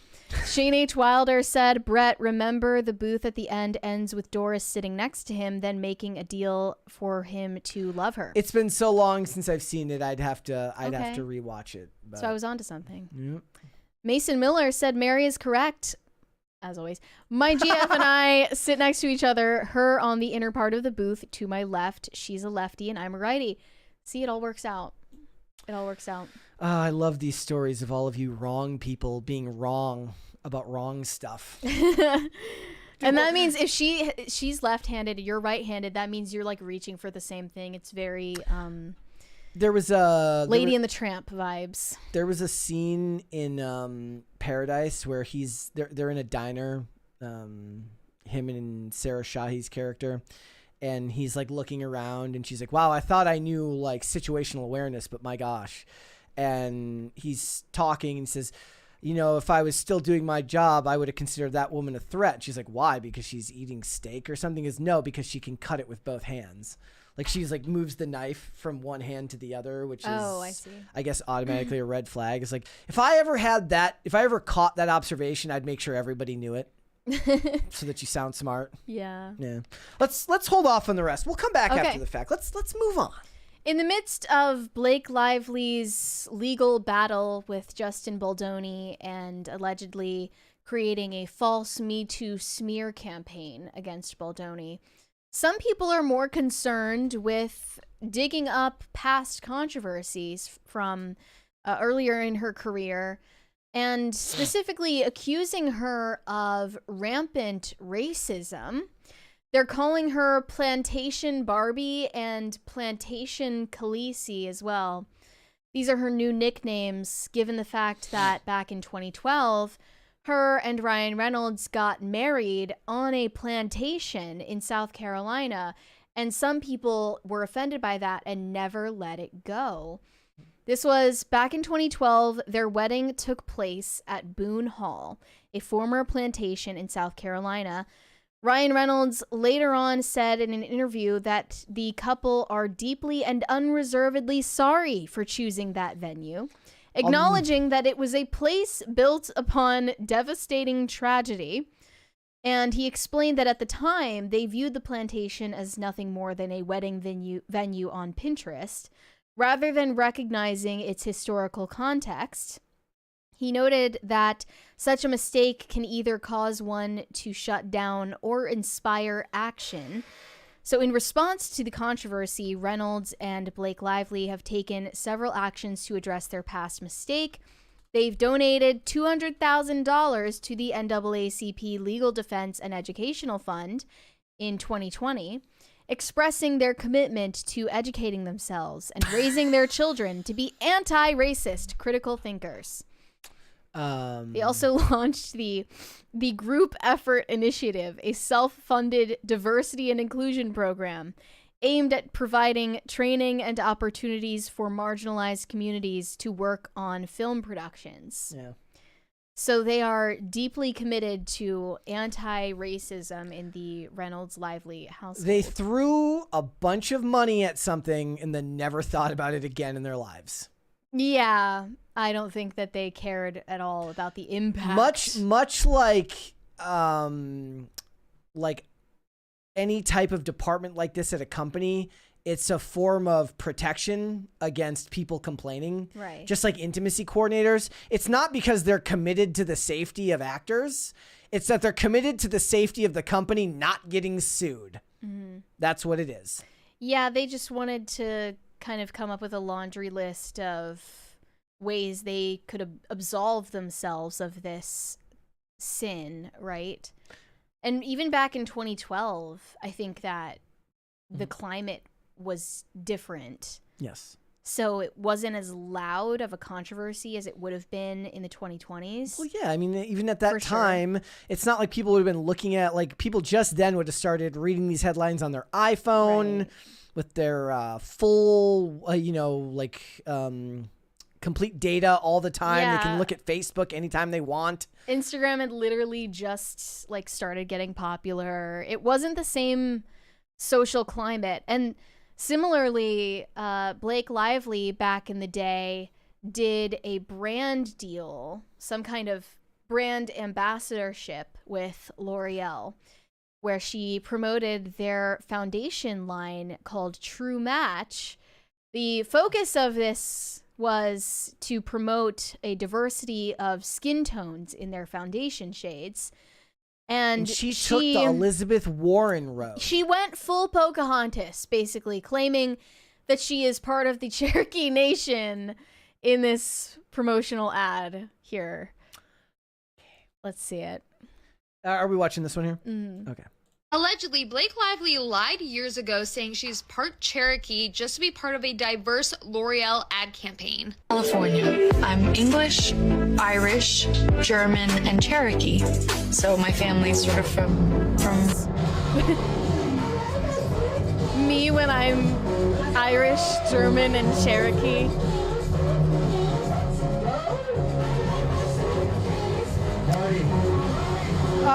They say it's all in the cheekbones. Maybe we could get sponsored from one of those like DNA testing places that I will never submit my DNA to. I'm not having it on file at some. Oh, right. Yeah. You don't Like want that. ancestrydna.com. You don't want that. Yeah. Anyways, where were we, guys? Oh, by the way, somebody in the chat asked. I'm sorry, I've already scrolled up to it. It says, why does the crisis party count always say the number 1 or 2?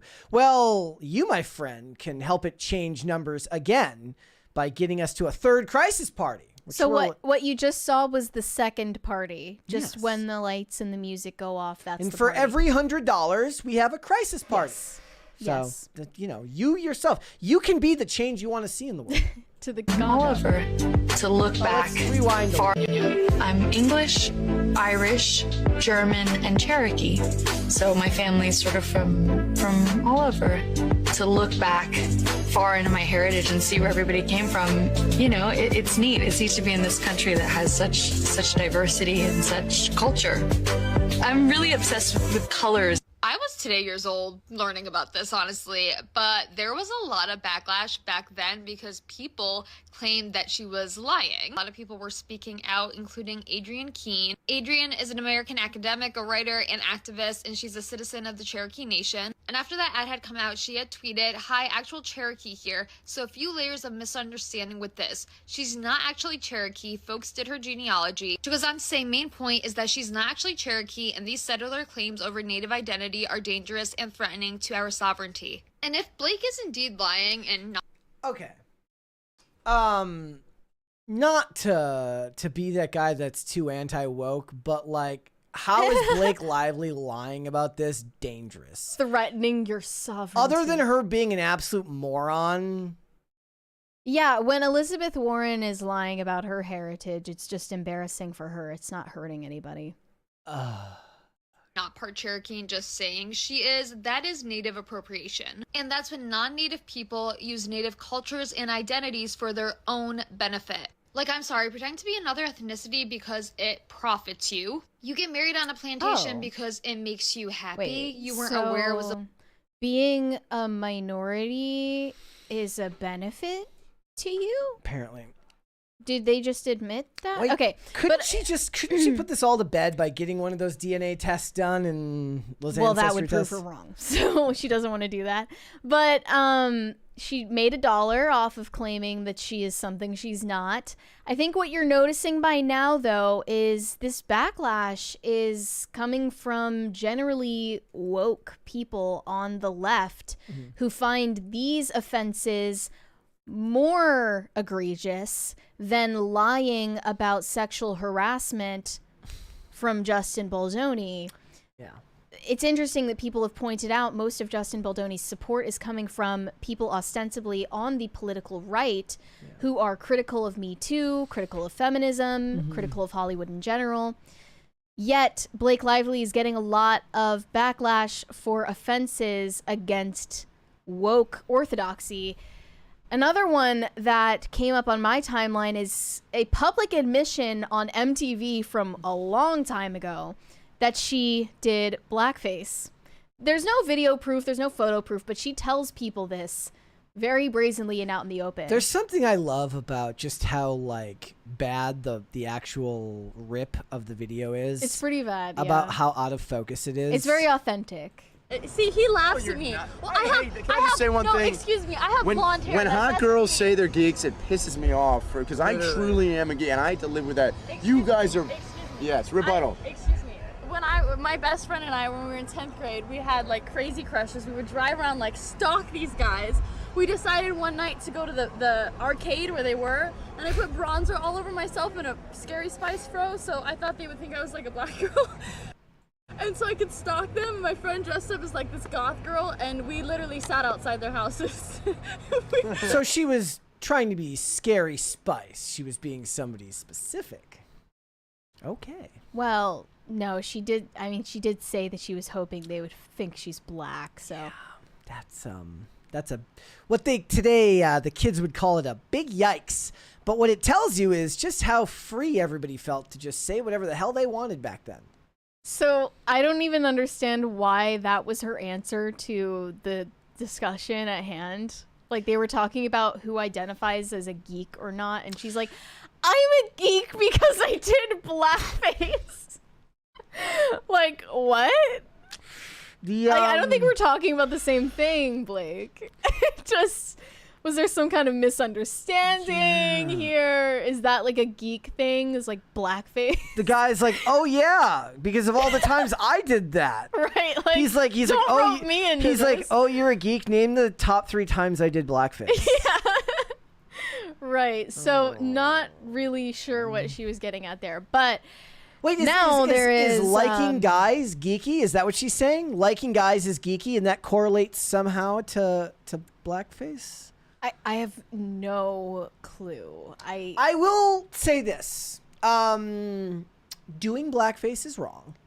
However, there is something that's unbelievably organic about just how not worried people were about saying crazy shit back then. Yeah. Like, the worst thing you ever did in your life, and you just admit that. Like, people would just admit that live on television. Well, she is a bizarre person, though. I mean, like, she really, from everything I've seen. Oh, yes, I do want to give Moonlight credit. Moonlight made the joke about named 3 times. Good job, Moonlight. It seems like Blake really struggles with, I guess, just interacting with people in general.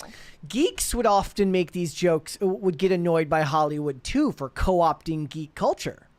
Like, they would talk about how, Is that what she's doing? I don't think that's what she's doing here, but the idea would have been like, look, back in the day, liking sci-fi or liking certain franchises or comics wasn't cool. And jocks would make fun of you for liking these things. And then Hollywood made it cool because the joke is always like, women say, I like geeks, the geeks they like. And it's a picture of Henry Cavill. Mm-hmm. Okay. And the culture. Women say, I like geeks, and then it's the geeks they like, and it's Blake Lively in blackface. The point being that, it's been co-opted and turned into something mainstream. Yeah. It is no longer, Comic-Con wasn't always Comic-Con. Comic-Con actually had comic book retailers at one time, or it wasn't all movies and television and stuff like that. So I guess that was the conversation they were trying to have. And this is actually why I would make the statement when people would say that I was a geek. I was like, actually, no, I was not ever. Like, that's actually or a nerd, right? Like, that's a certain credential that certain people have because they loved this stuff. Like, now we had comic books growing up, but I was by no means an aficionado. And I love movies and television, but that's not the same thing as these kind of sci-fi, fantasy, nerd, geek hobbies that people love. Like, I don't care about Warhammer. Don't care. But I have respect for the people that do love that stuff. So when people would say that to me, I'd be like, actually, no, because you're giving me credit or credentials I don't have or have not earned.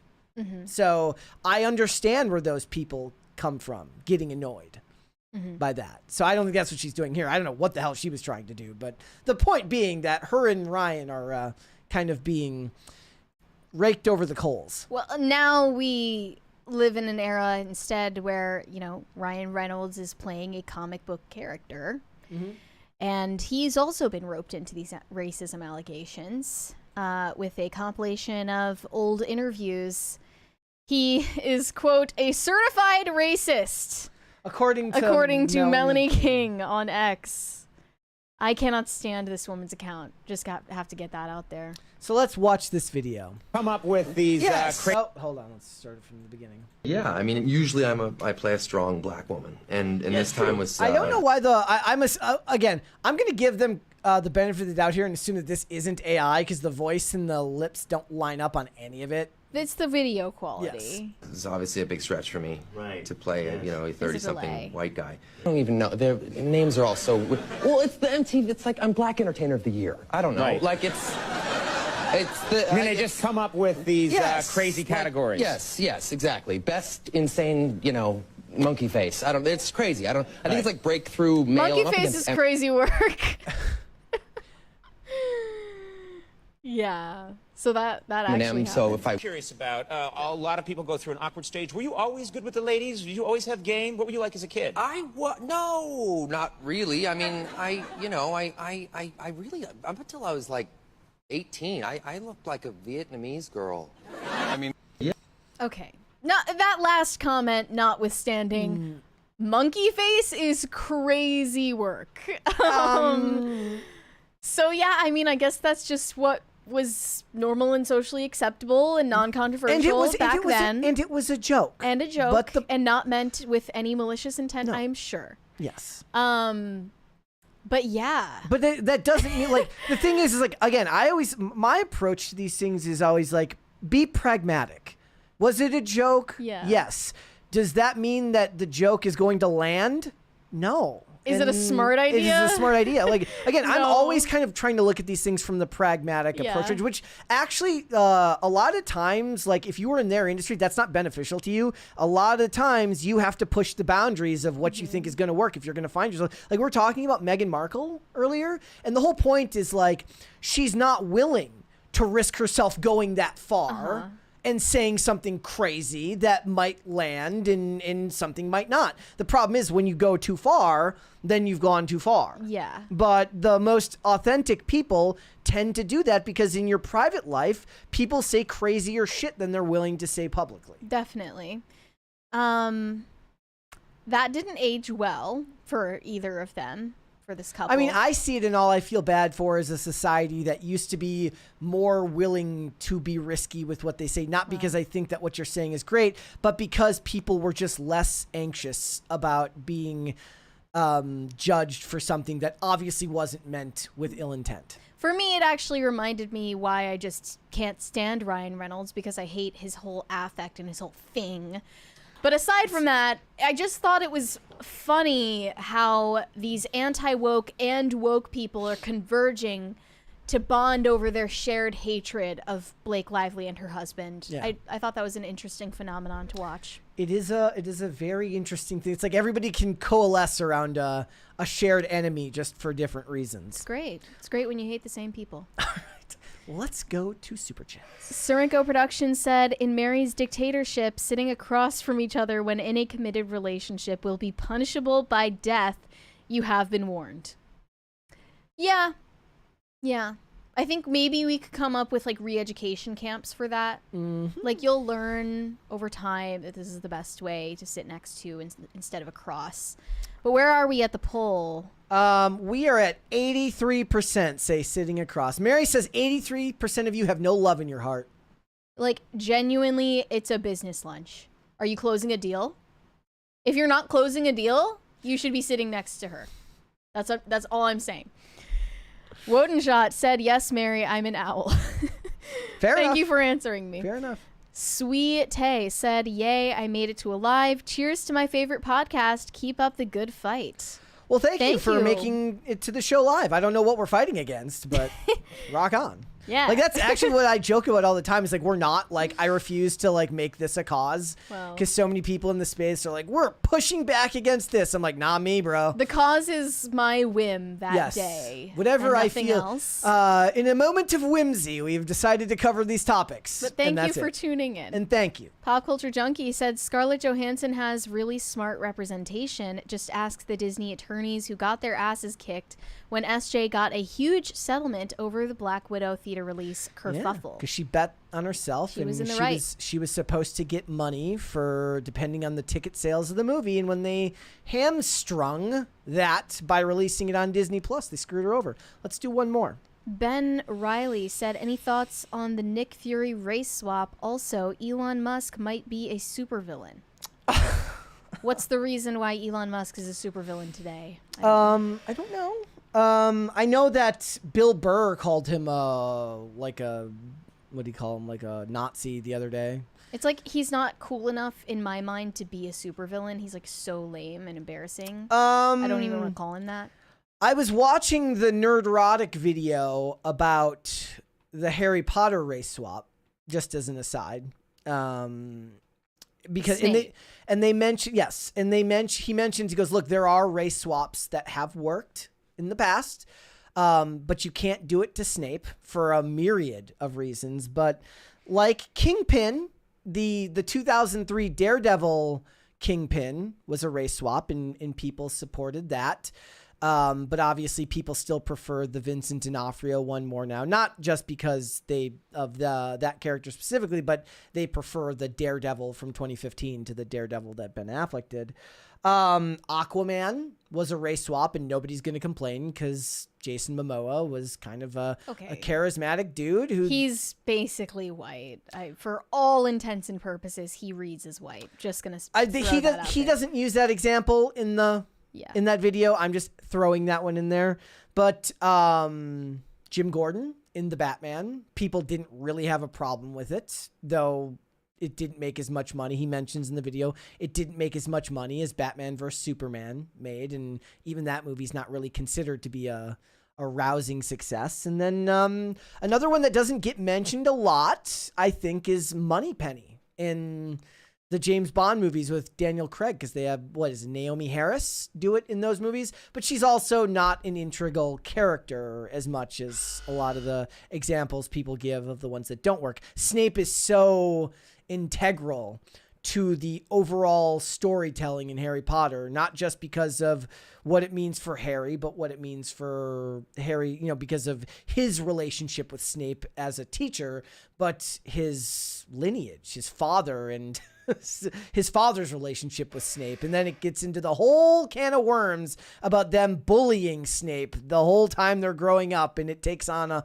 whole different context when you add that. So race swaps can work. Nick Fury is a very good example of that. And of course they changed, if I remember correctly, the comic aficionados can correct me if I'm wrong, they did change it after the fact, and now the Nick Fury in the comics looks like Samuel L. Jackson anyways. So makes sense.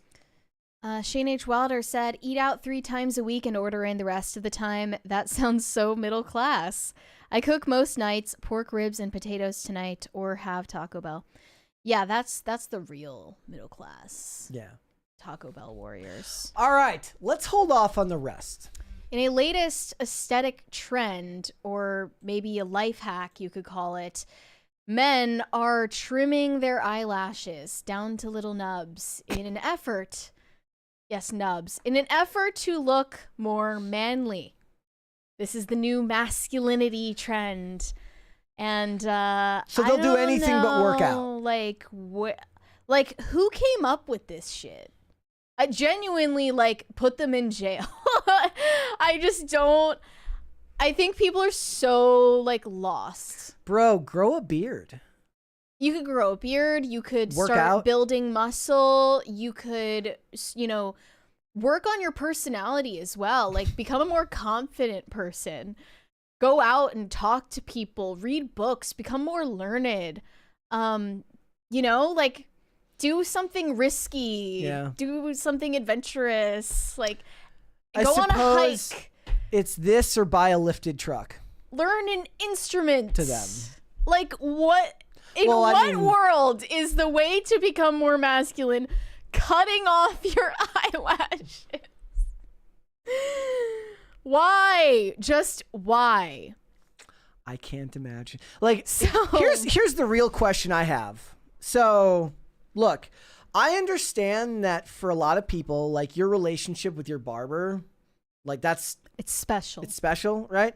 So you're in there, right? You've been seeing the same barber for ages, and then one day you're just like, bro, once you're done lining me up, can you like line up my eyelashes? And the guy's like, what? He's like, I'm just saying, like, every day my girlfriend is like, man, you have such, like, I wish my eyelashes were like yours. I have to put on fake eyelashes to have eyelashes like yours. And I'm like, that's not a compliment.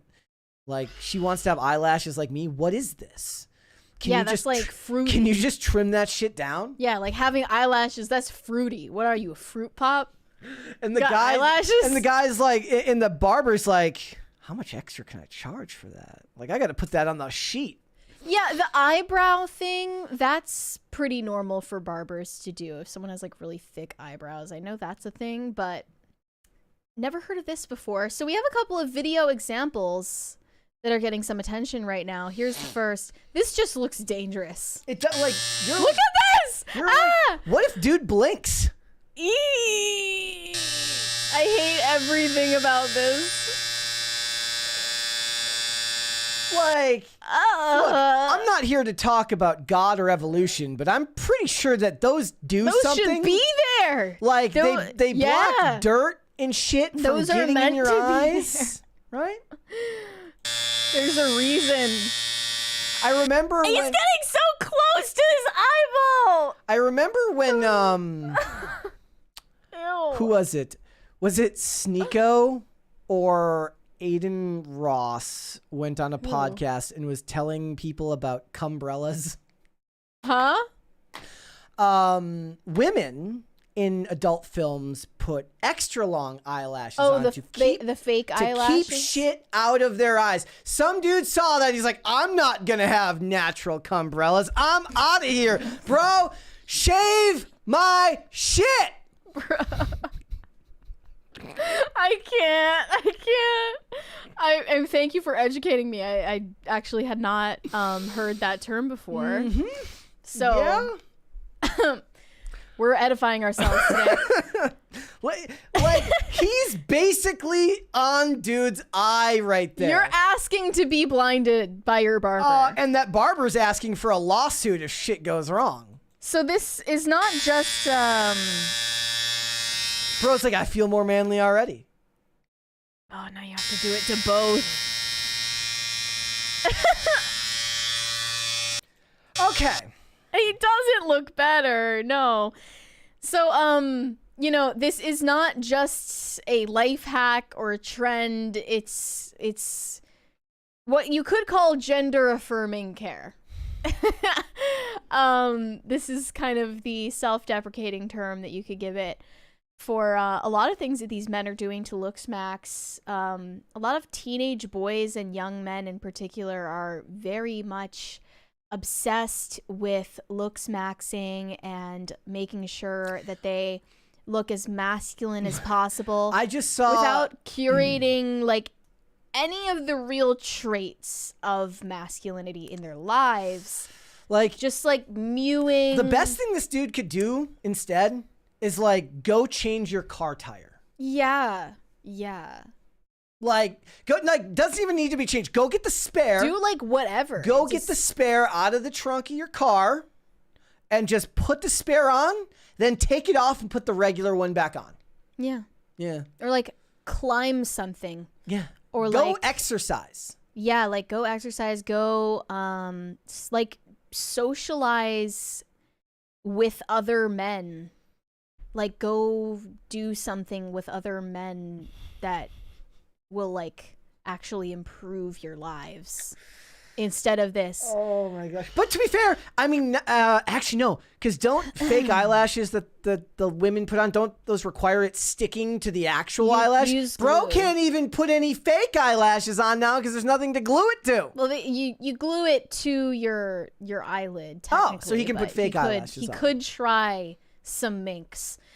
It was like the other day Olivia was doing her makeup and she asked me like, do you know what this is called? I'm like, what did it you look be like? I don't fucking know. I don't know what any of the makeup is, but I was like, wouldn't you be concerned if I knew what any of that shit was? Bro, as long as you can look at your girlfriend or your fiance or your wife doing her makeup, and you can feel proud to not know what any of that shit is, just take that as manly enough and stop risking your eyesight. What was it? Bro, I don't know. I don't know what the Oh, she didn't even tell you. Okay. I mean, if she did, I don't remember. Okay. I'm sorry, honey. Eye doctors and experts across the board have concerns about this trend. They say it's unsafe. And as you said, there are many good, scientifically backed reasons why we have eyelashes in the first place. An eye doctor says trimming your eyelashes is not at all recommended. These are definitely meant for like repelling sharp objects. Yeah, I mean, you pick repelling like sometimes dust you and go like debris this and in the air. You get something in your eye and you have to go like this. Salts that's in your own sweat can hurt your eyes and irritate your eyes. Like, think about how many times repel that. Like, think of how many times you've done this in your life. Like, that thing's just gonna end up in your eyeball. Yeah, whatever that is. Yeah, it's not something to play around with, is the point. And it's kind of sad if you think about it, like why these young men are doing this to themselves. And it's also ironic knowing that men naturally have longer eyelashes than women. It's gotta hurt women, man. Making it inherently not a feminine trait. Mm-hmm. Like, having long eyelashes is not a feminine trait because men naturally grow longer eyelashes, and women talk about this all the time. They're like, oh, my boyfriend's eyelashes are like so much nicer than mine. It's because the testosterone men naturally have promotes hair growth. Promotes like the growth of your eyelashes and eyebrows. It's like the meme where it's like dude uses body wash to wash his hair and it comes out perfect. Yeah. Women use 19 products in their hair and it still looks like shit. Yeah, exactly. They just naturally are blessed with this beautiful feature, and they decide to thwart nature and God by trimming it off of their face. Every day we stray farther from the Lord's light. Seriously, and though. you can't even block the light because you don't have any eyelashes anymore. I'm seeing some responses from women, interestingly. Guys really love making themselves look uneffable because they are afraid of looking gay. Another one said, this is so embarrassing. Insecurity final boss. Andrina brought up, why are they bald then married? That is true. It is, high testosterone is linked to going bald younger. Is that an old wives' tale, as you said earlier? I said, is that like, proven? I asked the question as like, is that even necessarily, because is it also tied to like, because higher testosterone is tied to having boys rather than girls. Am I also remembering that correctly? Like, I believe the sex is determined by the father. Yeah, so high T men are more likely to have boys than girls. Yeah, I'm not really sure. Again, the science all of that on it. stuff is one of those things. It's like you heard from a person who heard from a person who heard from a person. I don't know. But again, maybe the actual question here is like, considering all of these things is why a bunch of dudes are suddenly shaving their eyebrows, because they're being told that they're not doing it right. And they're listening to gurus about. And then you end up with Harry Sisson posting pictures with a girl with her face turned away so that he can prove that he's not gay on X.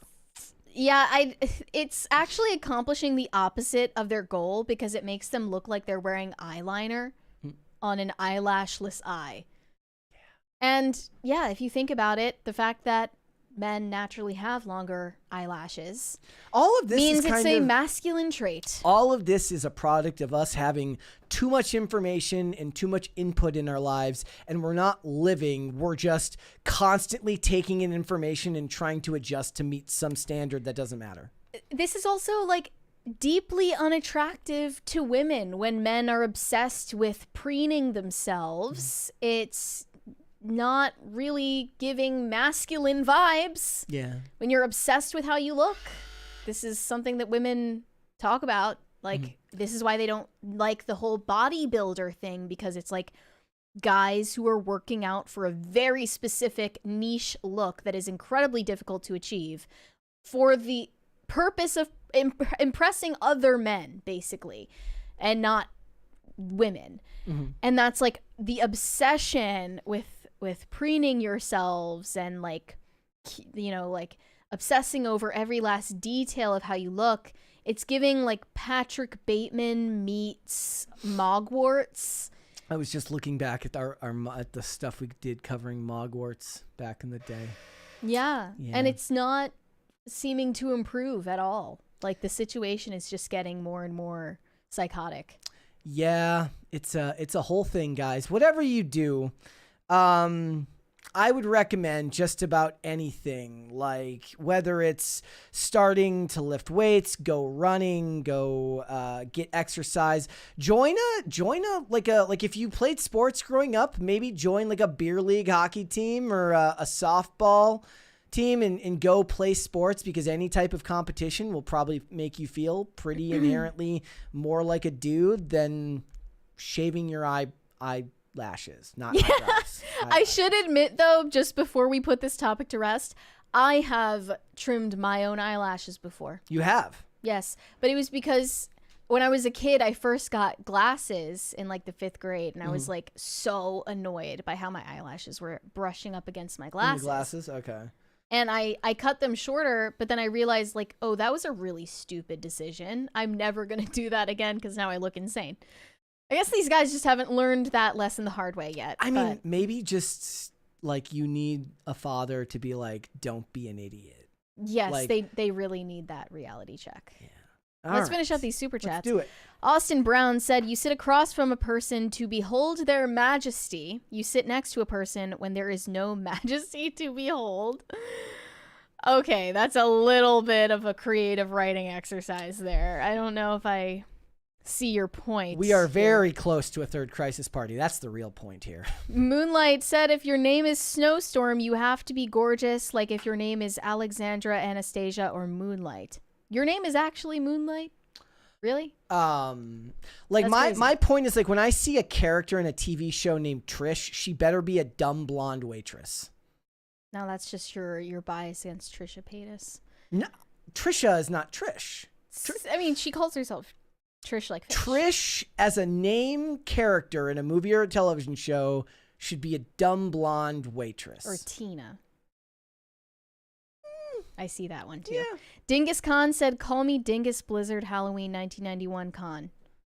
I won't, but thank you for the recommendation. Rusty Shackelford said, the old meme is true. Instead of making good old movies worse, Hollywood needs to remake bad movies so they're finally good. But the problem is that there are less people who look upon old bad movies fondly the way that they look upon old good movies, so there's less of a market for it. Right. Yeah, it wouldn't be a winning strategy. Gordon Shumway said, I still say the best format would be for Meghan Markle to be a disaster in the kitchen and her guest mock and rescue her. Imagine Mindy Kaling saying, seriously, how do you screw up SpaghettiOs? No, I picture that one. Meghan Markle is trying to cook like curry, and Mindy Kaling is like, you're not making it right. Like, let me step in. She's trying to make lasagna, and then they have, I don't know, who would be a good who seems like somebody. No, she's like trying to make pizza, and then Papa John helps her.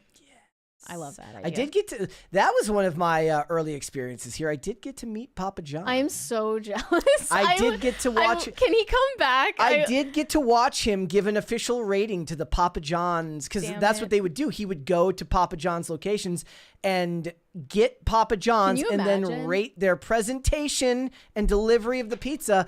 And he gave the one from ours a pretty middling score, if I remember correctly. Well, that's how you know he's being honest. Yeah. Well, I mean, I think, I don't know if he divested by that point, but. Can you imagine if you're just one of the Papa John's employees trying to get through the day, and then Papa John walks in and he's like, fuck. He's like, this place looks like a sty. Zach Yandel said, I hope Lilo and Stitch is as fun as the trailer. Hey, look, I didn't ever watch Lilo and Stitch, but it looked like a lot of fun, and it looked charming and family friendly, and I might drag Olivia to that one. That's nice. Like, I'm dragging Olivia to Black Bag next week, and I'm going to drag her to Lilo and Stitch. Like, I showed her the list of all the movies we're going to go see this year, and she's like, I did watch Lilo and Stitch. I just don't care about it, so you should probably pass. You should watch the trailer. It's very charming.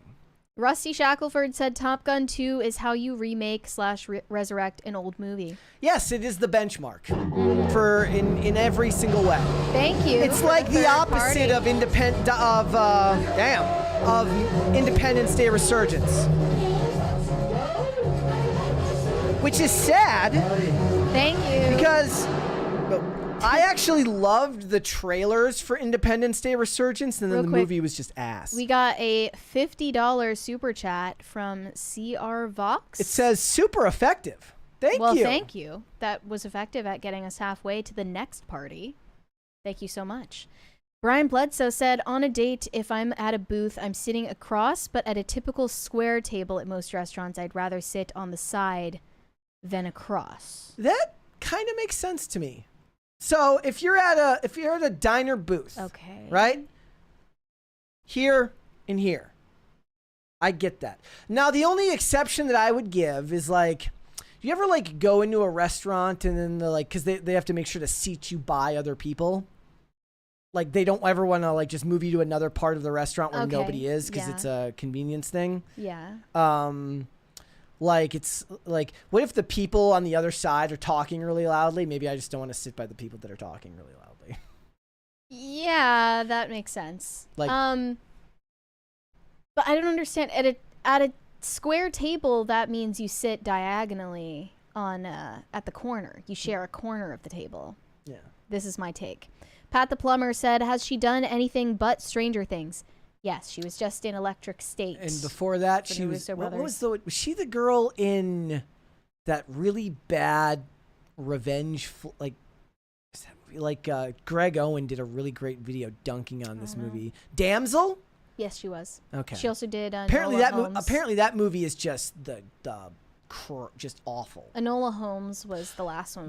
People like that one a lot. The feminism in that was shit. Was shit. Yeah. Shane H. Wilder said, if Brett's eyes were any closer, he'd be a Cyclops. That is so rude. Guys, you can't... Look.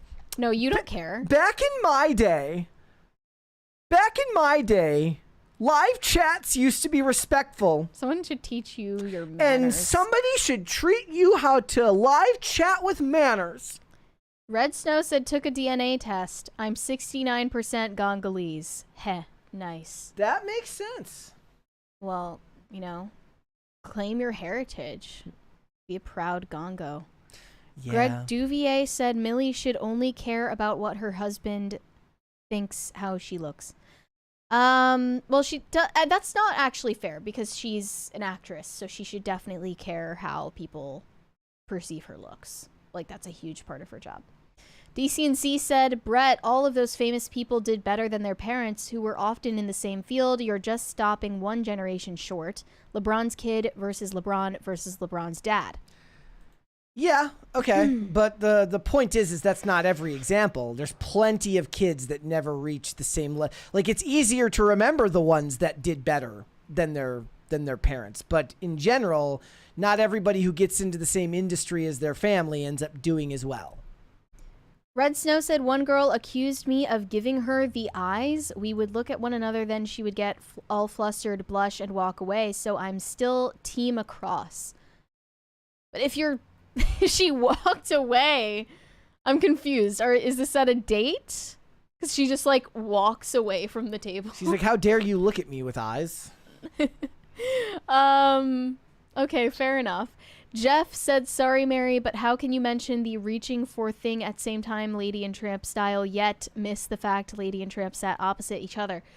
Well, okay. Think about the That would actually be a funny one if they remake it and they're... Yeah, think about the distance between you and the person on the other booth. It's not Lady and the Tramp. You can't eat from the same plate. You can't reach for things in the same place. It's just not... It's not going to work. Me and Olivia reach for the same thing. I just hit her hand out of the way and take it. Yeah, exactly. It's like, that's mine. I'm eating that Excuse you. That's my pretzel stick. Get away from it. Rusty Shackelford said, crisis actors assemble. We're assembled. Blake Lively looking more like a Jeep Cherokee. Rude. Omega Red fan said, the meaning of life, sarcasm, gongo. Thank you. The gongo. All right. Rusty Shackelford said, "Oh, I thought they said gay." Then she starts about this time when I was 11, me and my best friend. No, geek. She was earning her geek cred by claiming she did blackface. DCNC said, I can't get over this. It's so weird. Like, she's such a weird person. She's so weird. And it's weird that she is weird because she looks like she would be normal. Anyway, DCNC said Amber Heard was a fake geek too. Did Amber Heard do blackface? Am I just now hearing about this?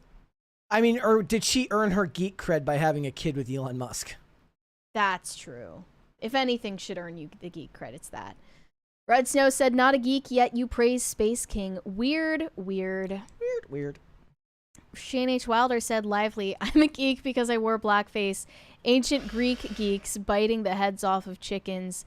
Damn, that's effed up even for us. Rusty Shackelford said, Red Snow, we're deporting you to Mars.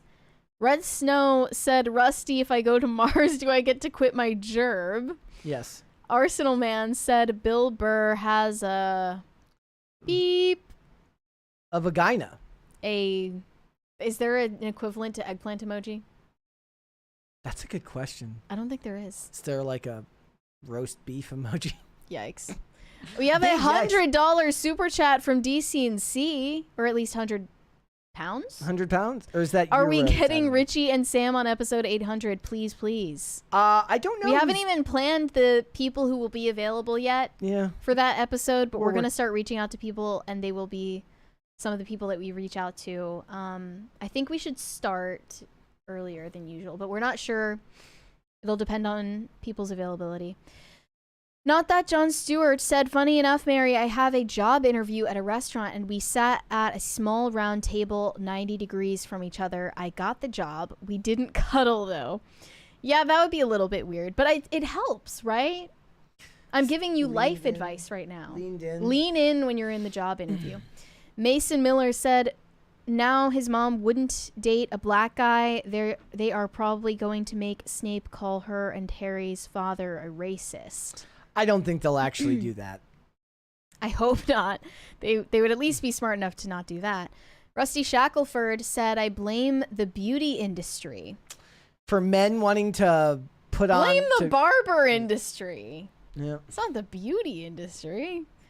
Moonlight said, yes, I'd like the eyelash fade, please, and line it up. You know, one of the worst things that I see is like guys who get the little line shaved in their eyebrow. I think that's super cringy. Yeah. It's lame. Red Snow said, R.I.P. Mom, she always said I had the best lashes and Brett just hit me with umbrellas. Going to the barber tomorrow. Don't listen to him. Keep your eyelashes, please. Yikes. Okay. Shane H. Wilder said, I have been complimented on my eyelashes. The reason for men having longer eyelashes is because we would be in the elements. They protect the eyes. That makes sense. Okay. Moonlight said, dudes be taking a shower and saying, yeah, I'm looks maxing. I cleaned my butt. Yeah. No, I mean, they are at least like they're mewing. They're mewing. They're shaving off their eyelashes. Yeah. And they are doing red light therapy. Lots of different things. Ugh. It's all very interesting. Pop Culture Junkie said, I remember watching a GF use her eyelash curler for the first time. Thought it was so dangerous. Yeah, I think that those actually damage your eyelashes if you use them, so I stopped using them. Yeah. Like they make them worse overall? It like puts stress on your eyelashes, makes them grow weird. No Control said, first, no Q-tips. Now we can't shave our eyelashes. Is this something you were already doing? I saw this thing the other day where you can get these, you know how you're not supposed to use Q-tips to clean out your ears? They make these ones that you can get that have a camera that connects Wi-Fi to your phone. So and then you sell the video on OnlyFans? And then you can get the crap out of your ear and see it as you're getting it. And I was like, I want this. People are going to start selling that shit on OnlyFans. And I was like, I need this thing. And Olivia's like, that's disgusting. That is disgusting. That is definitely gross. He's like, I want it.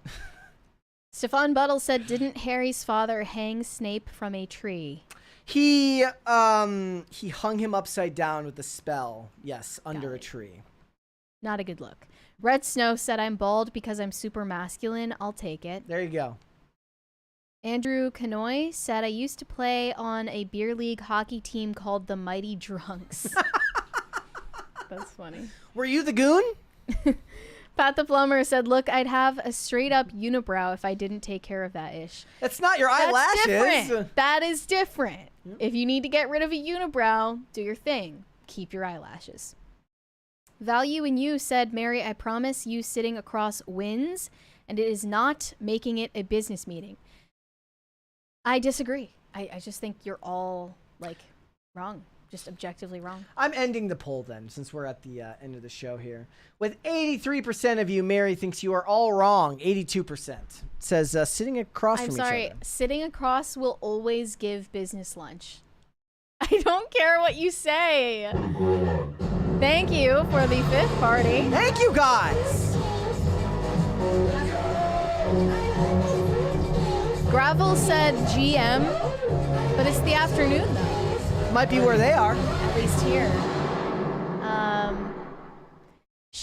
What is this? Dark Shadow Hawk 720? That's a dope name. That's a very serious name. Yeah. Unless is that like a Tony Hawk reference? Given the 720? Sit across facing the entrance if it's a double date or with others, then next to. All date next to. Yep. I'm declaring it right here, right now. But yeah, I think it's a good idea to face the entrance. Shane H. Wilder said, sorry, Brett, you asked for it, so I delivered. Yeah, well, I'm so angry now that people are criticizing the way I look, even though I'm like... You're supposed to say it doesn't. Doesn't bother me. Like, I don't even think about it. Red Snow said, girl I was talking about was my coworker. Oh, the coworker was saying that they were giving her the eyes. Oh, I hope you didn't get in trouble. Sounds risky. Pop Culture Junkie said Miss Brown was in the Intruders and Underrated BBC production where she played a 40-year-old Joe Pesci character in a 10-year-old's body. She was great. Okay, not sure if I believe that. Dylan Dishner said, you guys haven't set up episode 800 yet. What have you been doing? It doesn't take that much. We have to confirm schedules for people and make sure that they're gonna be there. Yeah, it's not really like gonna be a whole Macy's Day Parade production. That'd be cool though. That would be cool. Shane H. Wilder said, should I turn JD Vance into Snape tonight? Yes. Yes. Yes, absolutely. My favorite one of him was it was JD Vance as Leonardo DiCaprio in Titanic drawing a picture of Kate Winslet as JD Vance. I already see it in my mind. Moonlight said, Trump said whoever can get Caitlin Collins to stop mewing will get a Nobel Peace Prize. Can I be honest? I don't know who Caitlin Collins is. I don't either. Are we that out of touch? I'm out of touch. Stefan Buttle said last super chat of the episode. Wrong. Andrew Canoy said, I played on the power play. Oh, okay. Okay. Red Snow said, last calling it. Matt Kelly said, last one for real, for real. Well, that may be true, guys, because we are about to sign off for the day. Yes. But before we do that, would you hit the like button on this video, please, and subscribe to the channel if you are new here and you have not subscribed here yet already. If you are subscribed, it is always good to go and check and make sure that you are still subscribed, because YouTube, from time to time, will pull absolute funny business and unsubscribe people. So go ahead and check. Thank you guys all so much for joining us. Mary, where can they find you? You can send me validation on Instagram at Mary Archived, or you can send me hate on X. That is also Mary Archived. We have a few, well, several Hold on. Okay, guys, if you want to follow me, Instagram and Twix at Brett Dasovic on both of those platforms. We are here 5 days a week, Monday through Friday, 3 p.m. Eastern Standard Time, which is noon Pacific. We are on Amazon Music, Apple Podcasts, Pandora, and Spotify. If you would like to listen rather than watch the show, you can rate and review on Apple Podcasts and Spotify as well. It's always a great way to help the show by giving it a rating and a review. Also, remember again to like this video because it tells the algorithm that you like this content. And if you want to follow the show on social media, we are on Twix at popculture_show, Facebook at popculturecrisis, Instagram at popculturecrisisPod. Mary, there's some last minutes. Yeah. Stefan Battle, I'm going to correct your typos. This is the last super chat. I hate you, chat. Red Snow said, can't be last if I'm last. Shane H. Wilder said, now that I think about it, my dad and mom would share a corner of the dining table with me across from my dad. That's the winning strategy. I'm telling you. DCNC said, was this the last one? No, it's not even close. What? You guys never heard of a hostage party? I'm like dying of hunger now too, so we need to wrap this up. Do we? I'm so hungry. Not that Jon Stewart said hostage party, let's go. We are actually in a hostage party right now. They are keeping us here against our will. Stefan Buttle said, how dare you? I'm about to be held up with a newspaper to prove of life. DCNC said, do I have to sign up to Twitter just to send you hate, Mary? Jeez, I hate that. That is the requirement, yes. Red Snow said, at not that Jon Stewart, you mean let's gone go.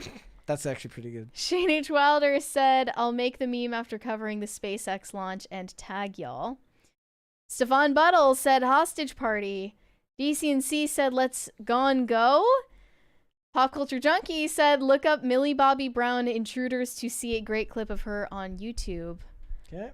Seth Essington said, hostage crisis party time. Well, yeah, I mean... Evan Perry said, across the table is the right answer and last. Wrong. Geneva said last. Matt Kelly said money for Taco Bell. DCNC says hate. Just hate. Nothing else. I think we're going to end on that note. And with all of that being said, ladies and gentlemen, we will be back with another episode tomorrow. There's one more from Shane H. Wilder. Shane H. Wilder said it's been a minute since we've had a hostage party. It has been. Red Snow said ultra last. We are out of here, guys. Okay. We will see you guys tomorrow. Bye everyone.